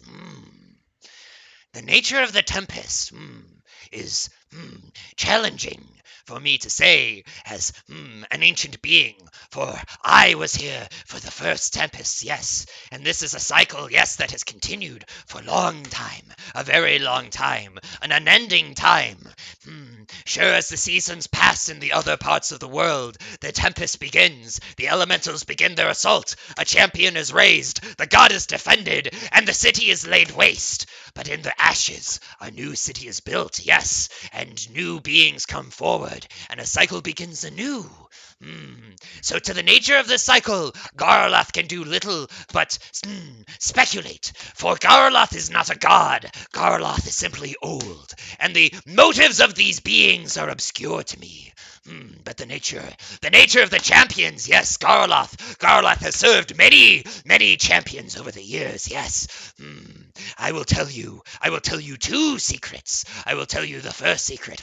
Garloth has ambitions, yes. Garloth has seen into the hearts of others, and Garloth one day will partner and become a champion of his own, yes. Garloth together as a partnership, a great pact of beings together, will become a champion, and we too shall assert the claim of the water god, and our boon will be made real! And the tentacles start flashing all over the place, and splash, splash, splash. Me and Snuffles will be great! Yes. But that is a lesser secret indeed. The nature of it then comes down. The second secret is that of the champions themselves. Little can Garloth do but speculate, but there seems to be a parity between those who seek the god and what the god seeks in return. Those who seek the boons demand a great wish, a great favor of a being of immense power, yes. But once they receive that power, is it simply enough? Is it enough for a being? Once you have reached the apex of potential, is it enough for you? Are you content? What is the nature of your pact? It is obscure to those but the champions and their god. But Garloth has his suspicions, yes. Garloth has many expectations about those who would risk so much of their own soul to be a champion for a being greater than themselves. Garloth wishes to know these secrets for himself, but Garloth would not do such a selfish thing, no. Garloth has others to look out for. And with that, the portal flares open again, and out pops Snuffles with your bracers and goes, "Woohoo! That was a hell of a journey." And you look, and he's got like burn marks across like half of his head. He looks like he's been through some like wild and crazy shit. Definitely doesn't look like he's been gone for like 3 or 4 minutes. Like he's got like an adventurer's bandana like tied around his forehead. He's got like a couple of pieces of like tied on hide armor onto his like shoulder. And he presents to you these glowing pair of braces and goes, "Sure hope you enjoy these. These took me more than a minute to track down, but I think you'll find them worthwhile." Thank you, sir. "Ha! You are ever so welcome. This is the service that we provide together here at Honest Garloths." Snuffles gives you a little smile and goes, "Well, it's the least I can do, you know. Us trying to make everything happy here at Garloths is, it's part of the thing that we do try to elevate the state of the customer. Yes, the customer who rewards us for our collaboration. You are great, Altris. Yes, a fantastic individual. I see great things in your future. Snuffles, get him a punch card." "Oh, absolutely, Garloth." And Snuffles reaches underneath the table and pulls out a pan-planar membership card. Takes out a little hole puncher and goes cha-chunk, cha-chunk, and you get a pan-planar membership card to add to your inventory.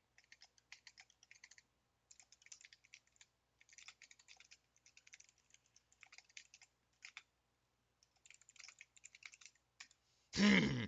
10 punches, and a great favor will be done to you on behalf of Garloth. Perhaps an enchantment, perhaps a most powerful magic of discounts. All of these things are available with enough punches!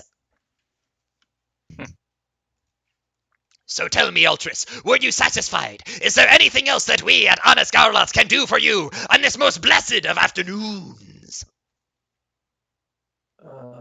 Is the bracer in my inventory yet? Oh, no, I got it. No, those will actually require attunement, so you'll have to do a quick little rest to see what you got out of it. Okay. Nope, I appreciate all you've done for me, both of you, today. You are ever so welcome, Altris, and consider this the beginning of a successful collaboration. You see the honesty that Garloth is able to provide you. So many truths, so many secrets that are within this long brain of knowledge. Now, you come back, get more punches, and if you ever want another head massage, Garloth will provide it, and the secrets of the universe will be revealed! Snuffles gives you a look and goes, "It's honestly a lot better than you think." Maybe for another time, but I appreciate it, and I certainly will be back. Yes, yes, you shall. Great things await you, Altris. Garloth looks forward to your return business. Bye, Altris. Have a good one. Snuffles gives you like a cute little smile and a wave. Take care. And I will exit. Goodbye, fair adventurer! As the telepathic link is broken.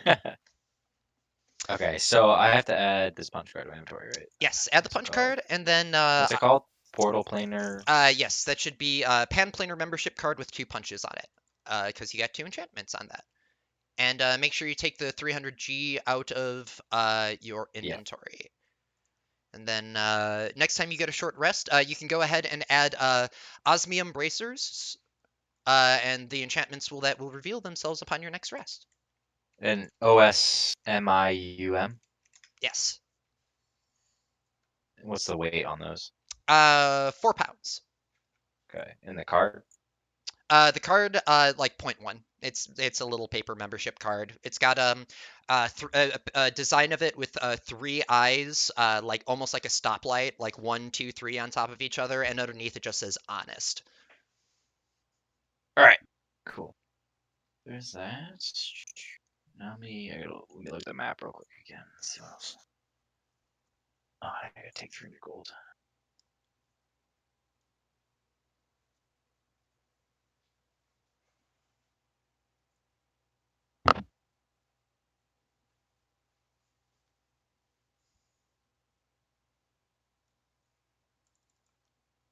I'm actually my garments right now. Common clothes. All right, I'm gonna go to the Peak Tailoring. Ooh, Teak's Peak, very cool. Give me just a second here. I'm finishing up Mm-hmm. the table roll for the bracers for you, so I just want to make sure I've got that checked Yeah, out. can we take like a quick 5 minute? Come Oh back at yeah. Oh 9:45. dude, perfect, perfect. Yeah, take a All breather. right, cool. Because I gotta study the map and stuff like that. I want to figure out my course of action. Hell yeah. Yeah, do what you like here, and we'll be back in 5. All right, awesome. Thanks. Yeah, no sweat.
Hey.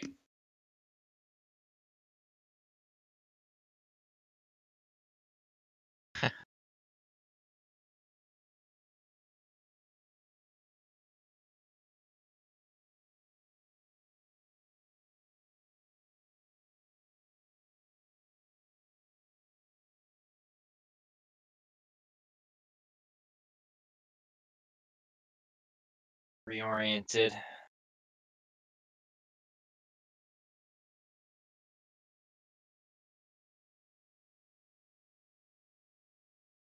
Oh, yeah. No, just saw that now. Let me look.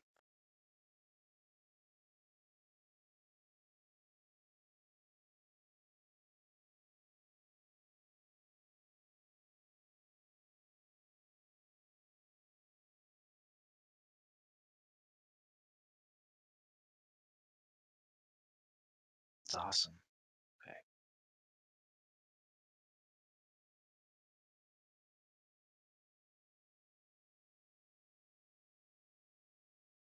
Yeah, that's awesome. So I can restore a key point with it once for long rest.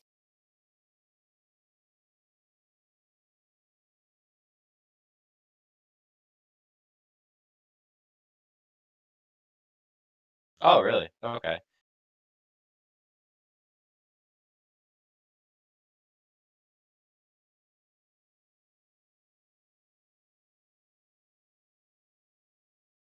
Yeah, that's what Doramus, I think, did that on me, right? You put like the hex on my head and reduced my dexterity, I think is what it was.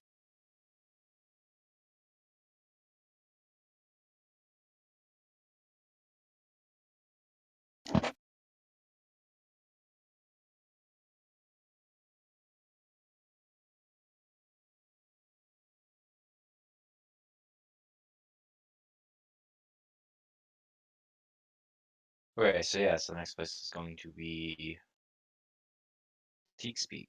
Yep.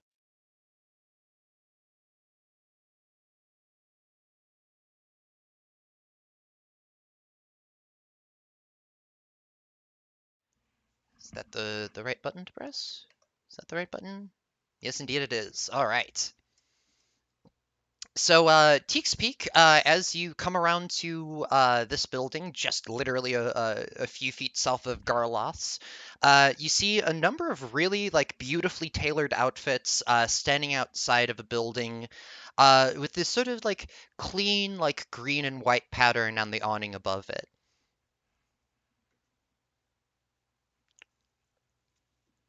I'll go inside. Excellent. As you cross the threshold, the space is extremely dimly lit. You don't have dark vision, do you? I do not. Nope. Okay. So as you enter the space, at first, the impression that you think you're getting is that it's almost like there's a mirror on the other side of the bar. You see another silhouette in front of you, very distinctly your own, broad shoulders, the gold hair. And as you're standing there, kind of like observing, you see that the figure is sort of matching your movements. Is there? Actually, I don't want to. All right, I'm gonna go closer to look. Excellent. As you step closer, the figure in this mirror does not seem to actually get any closer to you. You take the step forward and it holds its position. Um, and as you do so, this figure, very apparently you, speaks out in a different voice and says, "Oh, a fearless one. It is a pleasure to meet you. My name is Teak, and welcome to my establishment." What a figure! And as the lights start to turn up, a sort of dim light starts to fill the room, and you are in a very like well laid out tailor space. The number of beautiful garments on the walls, but the figure that's standing in front of you, for all intents, seems to be you. Cool. I am Teak, and I am the master tailor of this space. My apologies for borrowing your appearance, but what I have found is that the best tailoring is done to one's own body. So tell me, what could I provide you from our fine selection of wares? Something off the shelf? Something custom? Do you need any garments tailored? Interested in our selection of glamour weave? What is glamour weave? Glamour weave is one of the finest fashions, I believe originally from Brilliance, but now popular in the capital of Keres. Glamour weave is a new garment that, when crafted with a simple bonus release of energy, can change its color and appearance to your liking. We've begun using glamour weave in a number of garments, ranging from cloaks to shirts. Not so much for things below the waist. I'm sure we could go ahead and make you something custom if you were inclined, though. And indeed, Glamour Weave is something that, with a bonus action, you can change the look and the appearance of the color.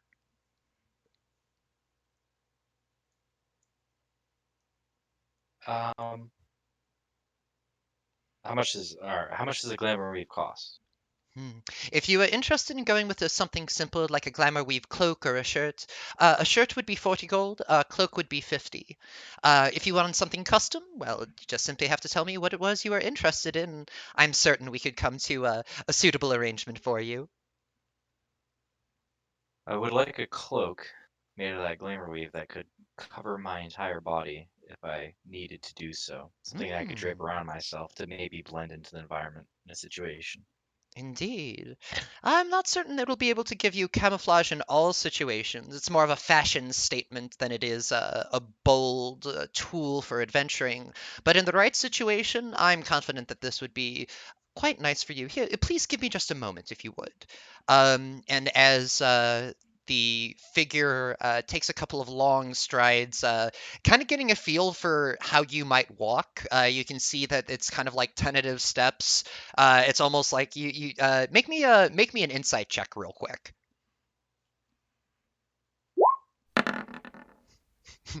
Uh, with a seven, unfortunately, you're so kind of distracted by this person that's matching your look and appearance so thoroughly that you don't get like a whole lot of extra insight out of it. But you do definitely cop them feeling up your own biceps as as they're walking over to the back room. Uh, as you're doing that, a small green and black dragon also emerges from the back. The dragon is wearing what looks to be like a very nice bow tie, kind of gives you a little nod of acknowledgement, and walks out the front door.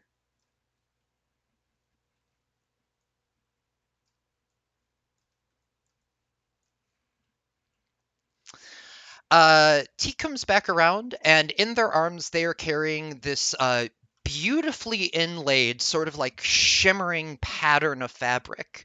It's long, probably about like 6 feet in length, broad. It's got like a little collar around it where it's sort of like you can see like an extra like layer has been folded back into it. The stitching is fantastic. You don't know a whole lot about tailoring, but it's clearly a very finely crafted garment. And Teak slash you looks at you and sort of places the cloak over the shoulders and says, as you can see, this is the finest glamour weave we have to offer. And with that, the pattern changes from sort of like this bluish royal pattern into this really intense, like black and white, almost like checkerboard kind of like magic eye puzzle. And all of a sudden it transforms into this really bold color. But then, and with another little shift of energy, you see it goes from being black and white to this soft kind of like natured, like dappled pattern where you see like these leaves kind of like shimmering on it. So as you can see, the limits of this cloak are only limited by your imagination. A paltry price to pay for 50 gold. I will take it. Absolutely. One moment.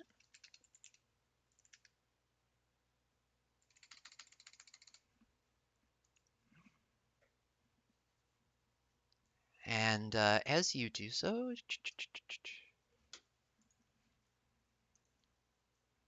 Pop open your sheets. Make sure you take the 50G out of your Yep, inventory. I just did. Perfect. And ta-da!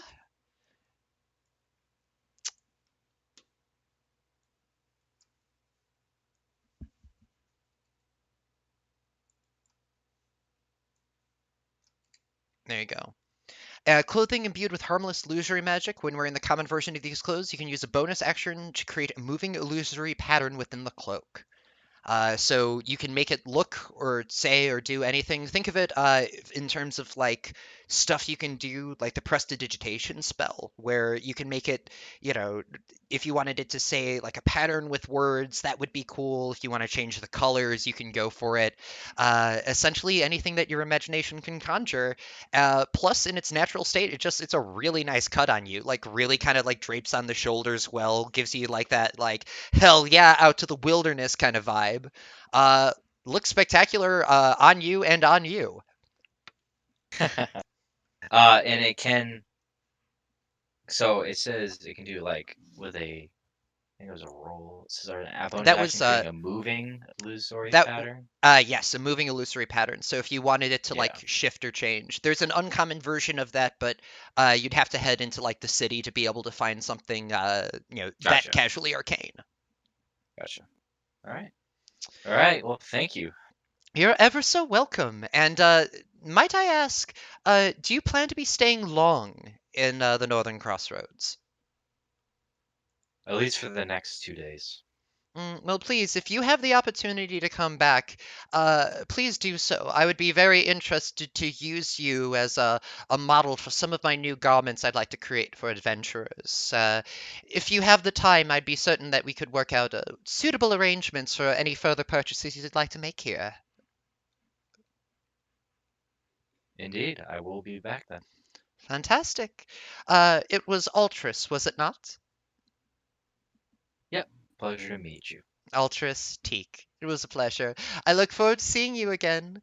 And as you start to walk away, you see the face of yourself start to shimmer and slide away, and you're left with sort of like the last impression of this shimmering grayish image of yourself beginning to fade and lose detail.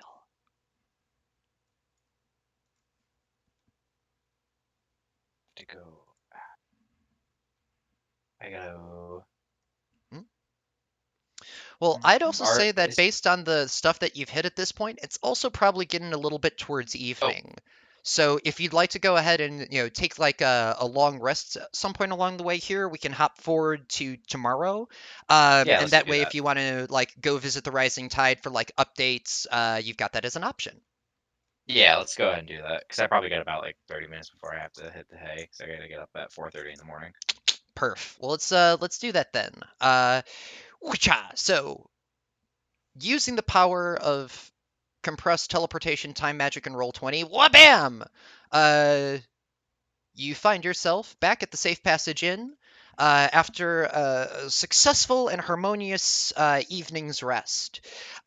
You've learned a lot of new and compelling information, but one of the top priorities that you discussed yesterday was the opportunity to re-meet with Harmony Adam and see what else you could find about other champions and contenders within the city of Northern Crossroads. So what would you like to do? Let's head down. Yeah, I'll head down to meet up with Harmony Adam.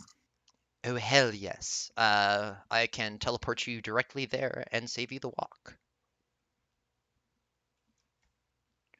What bam! I love having this gigantic map, let me tell you. That's awesome. Building this thing was so much fun. Oh my god. Okay, so you come into the Rising Tide Fellowship Temple, and the first thing you see as you start to approach Harmony Adam, make me an insight check.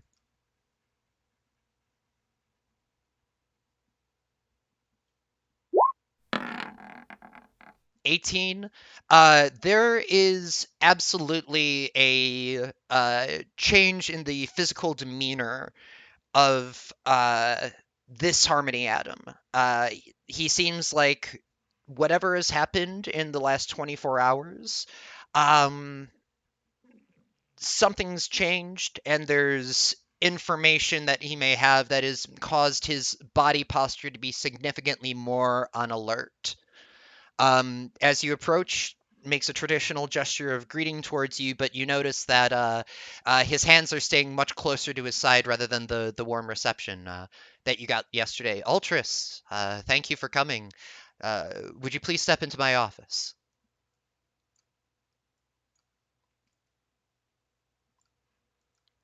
As you do so, and as the silence, familiar at this point, begins to fill your ears, Adam uh, steps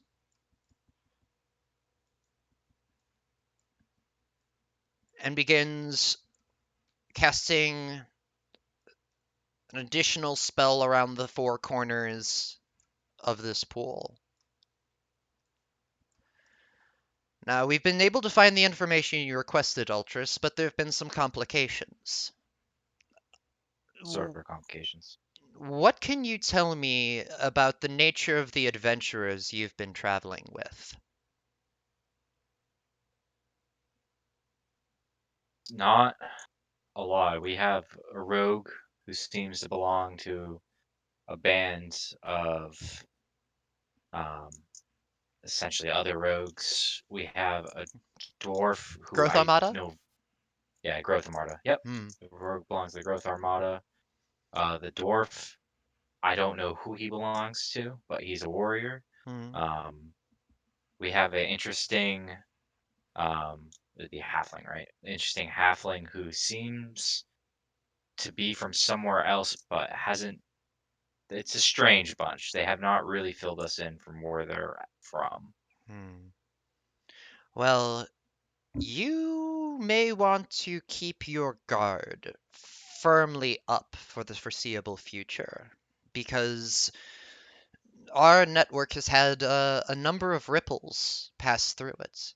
For starters, they have very sharp eyes. A number of our members report them seeing and acknowledging us, and that surprises us. It takes a very keen eye to be able to see through our more common deceptions while we're out cleaning. But more specifically, one of your compatriots came to our temple earlier today and began to explain to us a very complicated situation involving the nature of the wandering library and some of what may have occurred. And the reason why I want you to be concerned about this is that the suspicion is now there that there is a member of the Rising Tide within your adventuring party, which unfortunately is not an unfounded suspicion, as indeed you are. Unfortunately, it would be counterproductive to share this information. So, what I will say to you is that protection of our secrets will be of absolute necessity moving forward here. An acknowledgement that you're a member of the Rising Tide is well and good, but prying eyes tend to lead towards more conversations. Should you find yourself in a position here where your identity is outed and the prying questions come, and they will come, it will be your role to deceive them. And in an ideal situation, you use that amethyst ring and you scrape that memory from their minds. If there's any breach or any reason for us to fear, if you feel like this is outside of your field of purview, you let us know, and we would be happy to step in on your behalf to ensure the security and safety. But I need you to be prepared for prying eyes and prying questions. They may not know it's you, but they will certainly know something is amiss following their conversation with us. How do they come to suspect it was me? I do not think that they suspect it was you. I believe that they suspect that there is a member within their group. We know this through our network of prying ears. Your friends need to learn not to speak so loudly in public spaces. I will do my best to hoard the secret, and I do have that ring, so in case something does happen, I will use it. Good.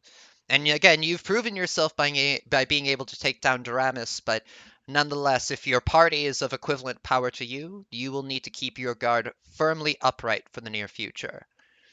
Again, Do what you can. If they simply discover that you're a member of the Rising Tide, many of us within Keres are. It's nothing strange or unusual. But prying eyes come with prying questions. And we don't want any of that now, do we? No, we do not. I understand. So, gives a little slap on his side and goes, with the pressing business taken aside, you wanted to know more about champions, and very happy to be able to report back to you what we were able to discover. Indeed, Crinkle Von Tinkle is the only true contender that we've had present in the Northern Crossroads at the moment. He's the only one who's received the blessing of the Water God, and the only one who's kept as a member of society afterwards. It is very common, as we had suspected, that there are a significant number of former champions who do run and operate hot side restaurants. So that is something that we would be curious to understand a little bit more about should the opportunity present itself. Mayor Asima is a former contender herself, as is Perry Fenn of the Church of the Crashing Waves, although he did not advance particularly far in his attempts.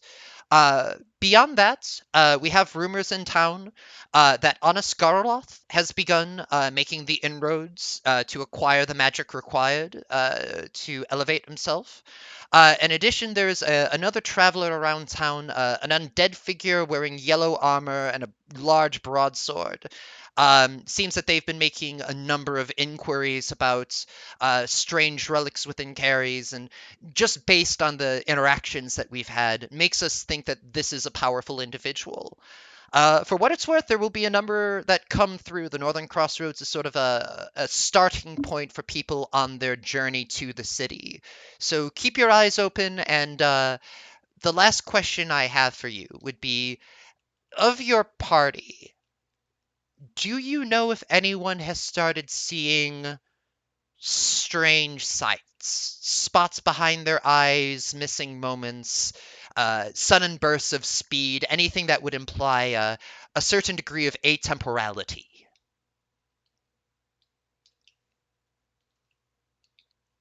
Not to my recollection. Well, you should prepare yourself. Because should you decide or not decide to start seeking these blessings out, that will be your decision to make. But should your party and those you associate with decide to start seeking out these gifts, they themselves will become targets.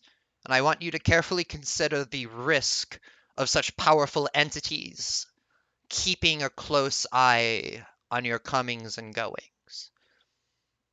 I did. I had a dream that was something I've never experienced before. It Indeed, wasn't it. It wasn't any burst of movement or anything temporal, but it was almost as if something was talking to me in my sleep. indeed. And what spoke to you? It came through the ruin on my forehead, and it said, "It sates itself on the lifeblood of men's fate, paints blacks the powers' homes with obsidian gore. White becomes the sun's beams in the summers that follow, weather all treacherous. Do you still seek to know, and what?" Interesting. Do you know what language it spoke to you in? Can I make a check on that? Yeah, absolutely. For this, make a history check. Uh 12? It's a little tricky with dreams because it's dream logic. But as you're trying to remember, you don't think it was common. The rune through your forehead, the kind of connection that it was, it very well have been Norse. It didn't seem to be of common. It was of my actual native language. I came through the city of All. I'm actually from a different Mm. plane. It was of the Norse language, A, a world that had been already ruined. a planar traveler from a ruined world. Interesting, interesting, Altris. So much to you. So much more than meets the eye. You say you came through the city of All, and your home was destroyed. What can you tell me of its destruction? It was the end of times, the as we call Ragnarok. It was when the gods combated each other, which led to the destruction of the world and essentially marked the end of God's reign over men and left men in control of the world at the end of the battle. But they had to recoup from the destruction as well. Strange. I know very little of religions and matters beyond that of Keres. My devotion and my reflection is to our God. But what you spoke of there seems to be written in the language of a sacred text, of poetry, of ancient words. From my impression, perhaps even a prophecy. But would you know of such a prophecy from your own history? Are there any words, is this language, is it reminiscent of anything to you? Any stories that your family may have told you, any legends that you kept with you as you traveled across the plains? Something I was an infant when I had traveled across this plane, so it's of no stories that I would be familiar with. Actually, make me one more history check.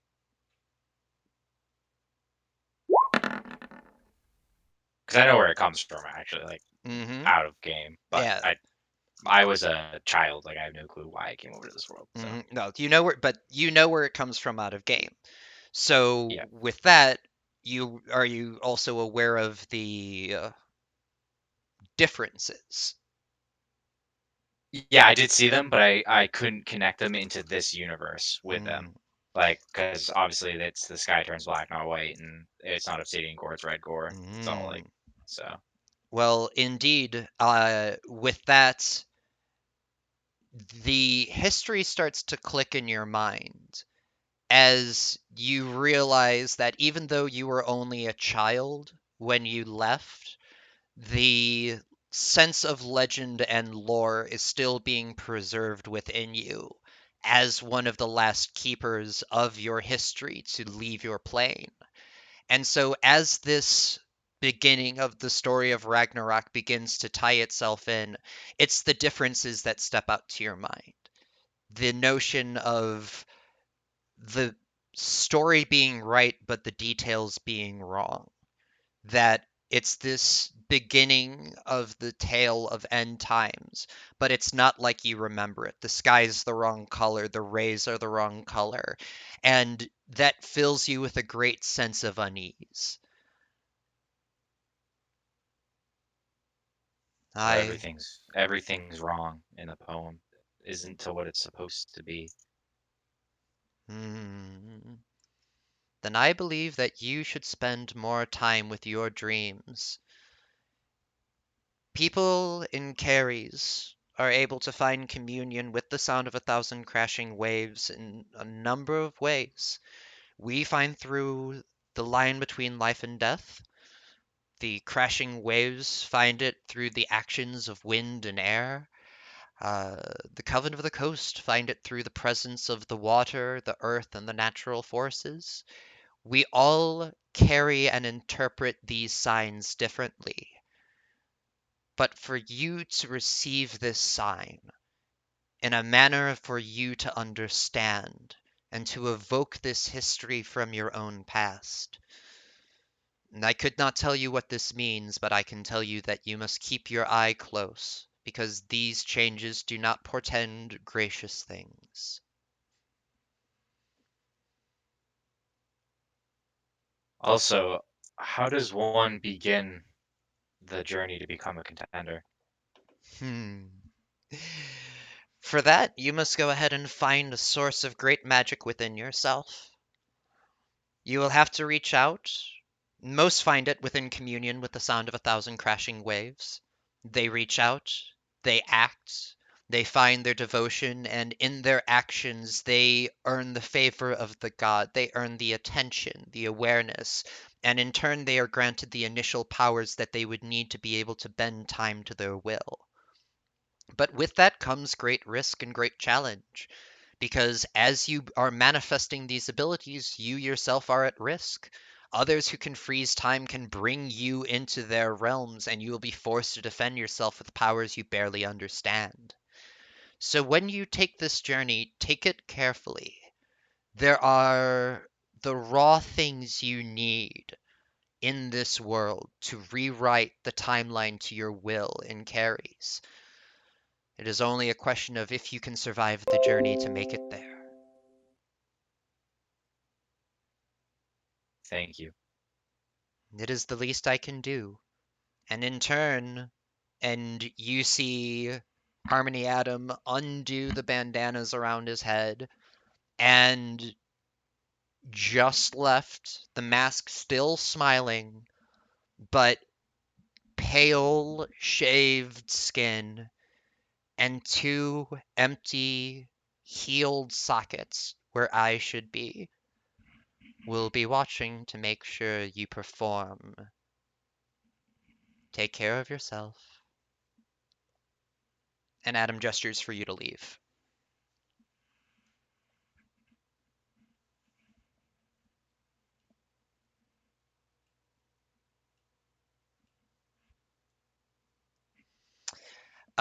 And as you step through, the sound of the environment, the water flowing, and the brushes brushing fills your ears again.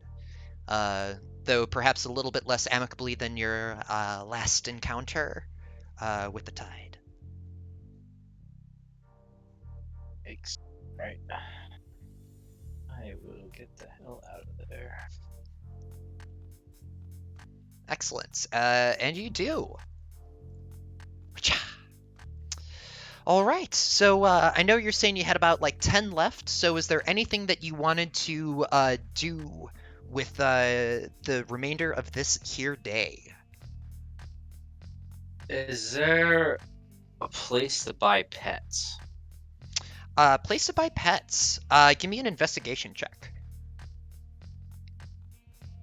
Come on, die. I hate you. um, the closest thing you've seen to like a pet shop exactly was when you went out the safe passage. There was this aviary just to the east of it, which had like a couple of wyverns and like this like weird manta ray looking thing, like swimming around up there. That's kind of as close as you've gotten. Maybe like the market, like you saw some stuff, but you didn't really see like any pets like there when you were walking past. So offhand, probably not. But you also know that there's like if you needed to get something shipped to you, the perks of being in a shipping town, there's ways to do that. I'm gonna actually. I really want to start this journey to be a contender, so I'm gonna go like I guess it'd be meditate or try to be. Could I reach a dream state? Well, I mean, you can in real life, but could I? I'm gonna try to reach a dream state through meditation. Absolutely. If you'd like to head back to the Okay, safe passage, yeah, let's get you yes. a room and let's go ahead and get you meditating. Can you take me up there? Yeah, I got you.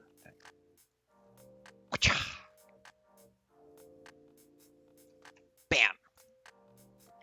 We can call it there if you want, and the next time we meet up. However you want Oh to work no, it. this Let's I do think this something good. let's go ahead and let's have you give communion a try here. Okay. Let's see how this Yep. goes for you.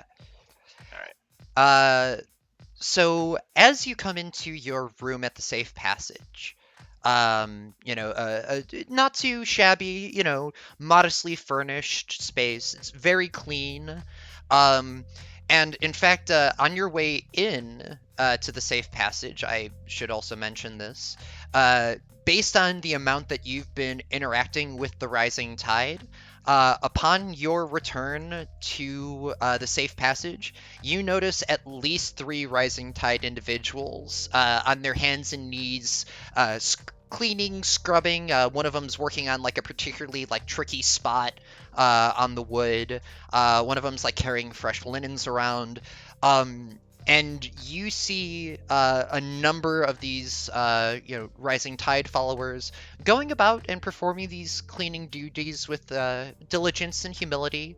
Um, Most of the patrons don't even seem to pay them any mind.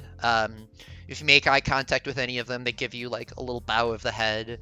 But for the most part, they're just sort of going about their business. Everybody else's eyes just seem to slide right over them. So you get to your room. I'm gonna go into the meditative state to see if I can get in communion with whomever spoke to me through my dreams. Absolutely. Give me a straight wisdom. Actually, give me a religion check. Yikes. Um, your mind is, for the moment, very turbulent. You got the information you were looking for, but the idea of this external threat now, possibly from within your own party, and possibly not even a threat at all, it's distracting you and it's interfering with your ability to clear your mind. And for the first 10 minutes or so, it's just a struggle to calm your thoughts down. And for all that you've seen and experienced here and the scope that's kind of laid itself out, it takes a moment to process it all. But as time passes, you start to feel your mind clear itself again, and a sense of serenity begins to take you. Make me another religion check, please.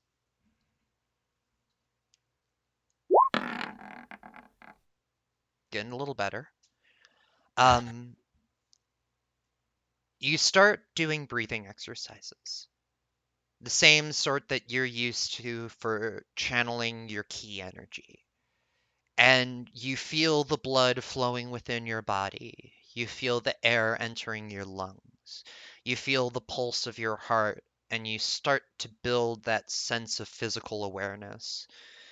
You start to sense the weight of your muscles, the soreness that you'd had from the hits that you'd taken, and slowly but surely your sense of bodily consciousness starts to fade away. It's taking you a little while here, but you're starting to get yourself into a receptive state. Give me one last check, and it's going to be a higher DC here, but I think you can go ahead and push through it and see what you can reach out to. Give me one more religion check. There you go. Finally, after the time and the effort that it took for you to calm yourself down and to clear your mind, you begin to notice the absence of thought in a portion of your mind. And it's unusual because you're used to meditation and you're used to the channeling of chi and you're used to the breathing exercises that let you clear your mind and imagination. But what's unusual about this is that sense of negative space.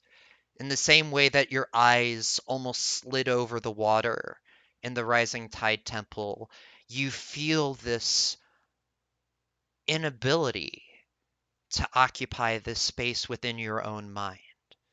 There's nothing there but a connection. And in this moment, though you cannot tell exactly what it is or what it expects of you, there is something listening.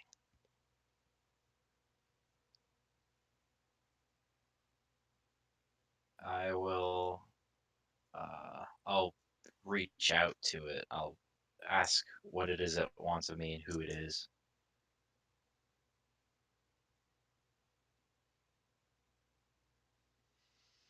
You feel the negative space within your mind start to retract. And the sensation that you get is one where this presence cannot answer those questions based on the way that you would phrase them. It doesn't have the means by which to respond with that. And you feel this shrinking sensation as it can't make that level of the connection with you. But the connection is still open.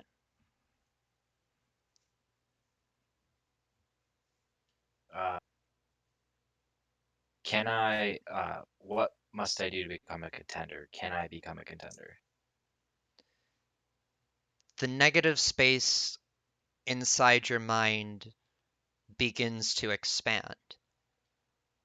And the feeling that you have inside of your heart is one of curiosity, in the way that you almost see like a child tilt its head towards you.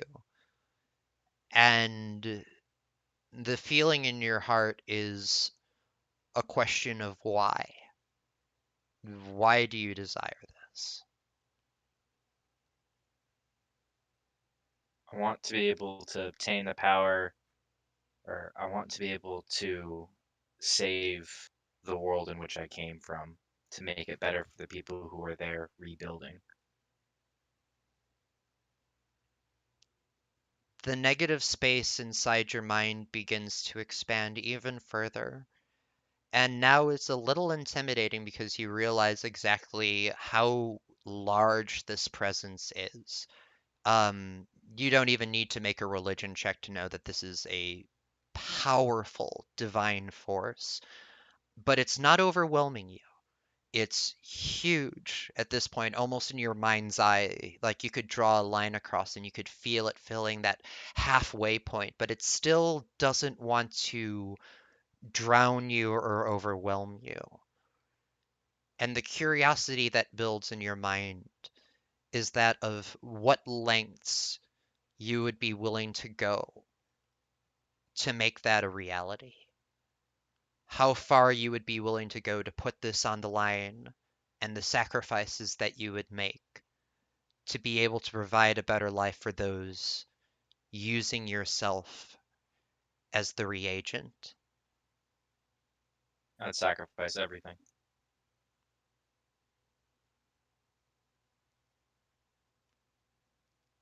A single word, grand and powerful inside your head, begins to manifest, and the word action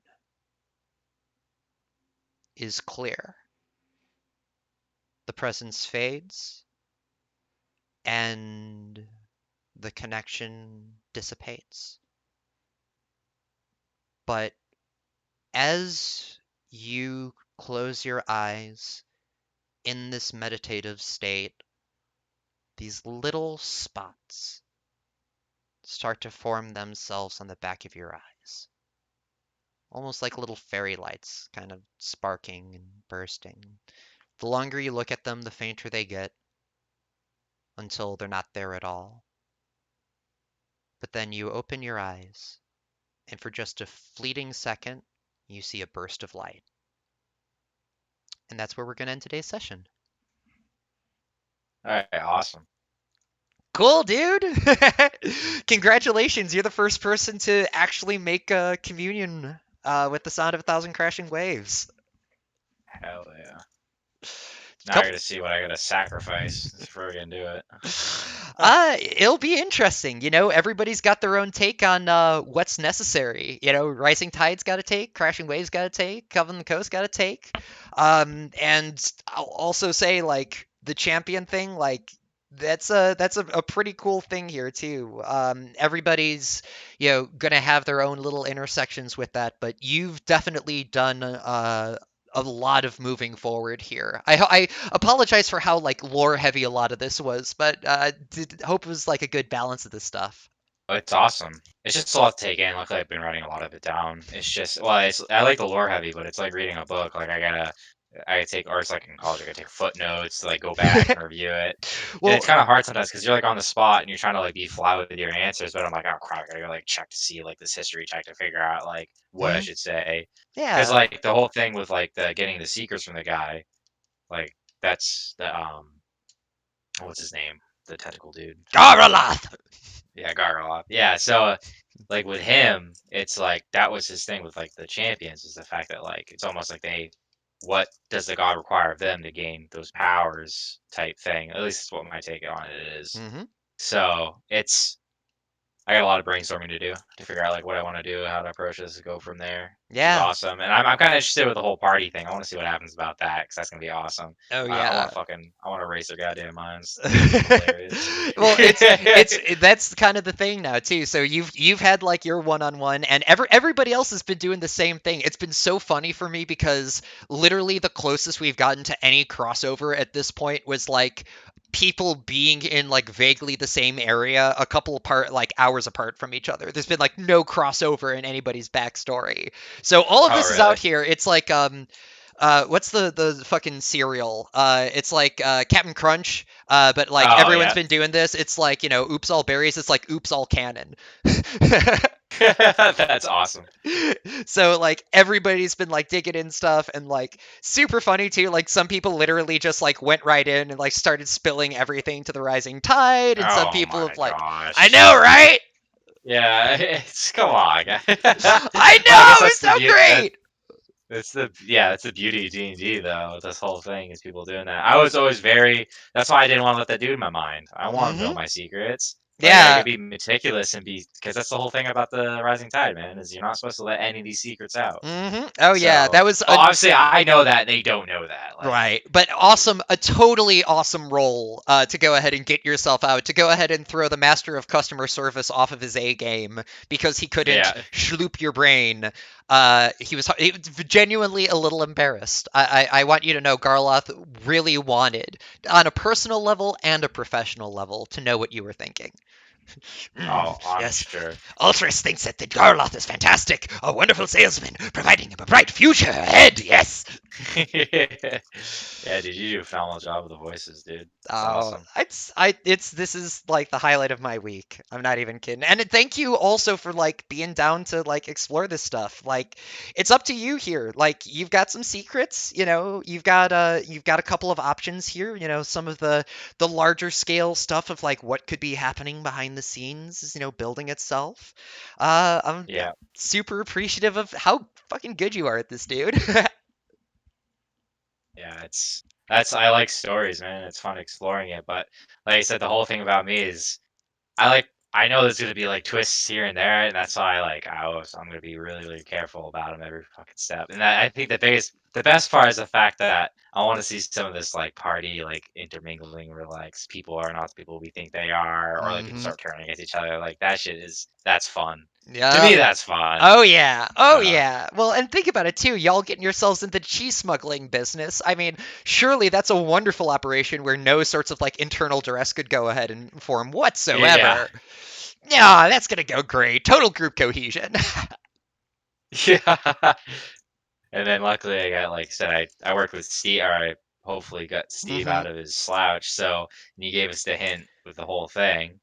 So Yeah, it I'll may not be what we think it is. I will definitely say I was not expecting anybody to go ahead and like poke Steve the Bard in a positive way, and Uh, was very much expecting that this was going to shake out like, oh yeah, Florida was going to forget that he like owed him money, and then Steve was going to show up in like 2 weeks like out for a vengeance, being like, you fucked me a second time, you bastard halfling. I kind of figured something was gonna happen like that, but I'm like, nah, man, you can't let the man Mm, just hang out, dude. you did a totally righteous thing that may have positive long-term ramifications as a result of that. So Steve will remember your actions. All right, man, I appreciate it. I gotta hop off here and go Yeah, to bed. dude. Well, thank you as well for like the totally awesome time here. Let me know what your next week's shaping up like. Everyone's had their little one shots now, so the next thing is get everybody together and see the next stage of adventure. So, man, appreciate it. Appreciate you too, dude. You have a good one. Take it I'll easy. catch you in a couple. Yeah, take it easy. Bye.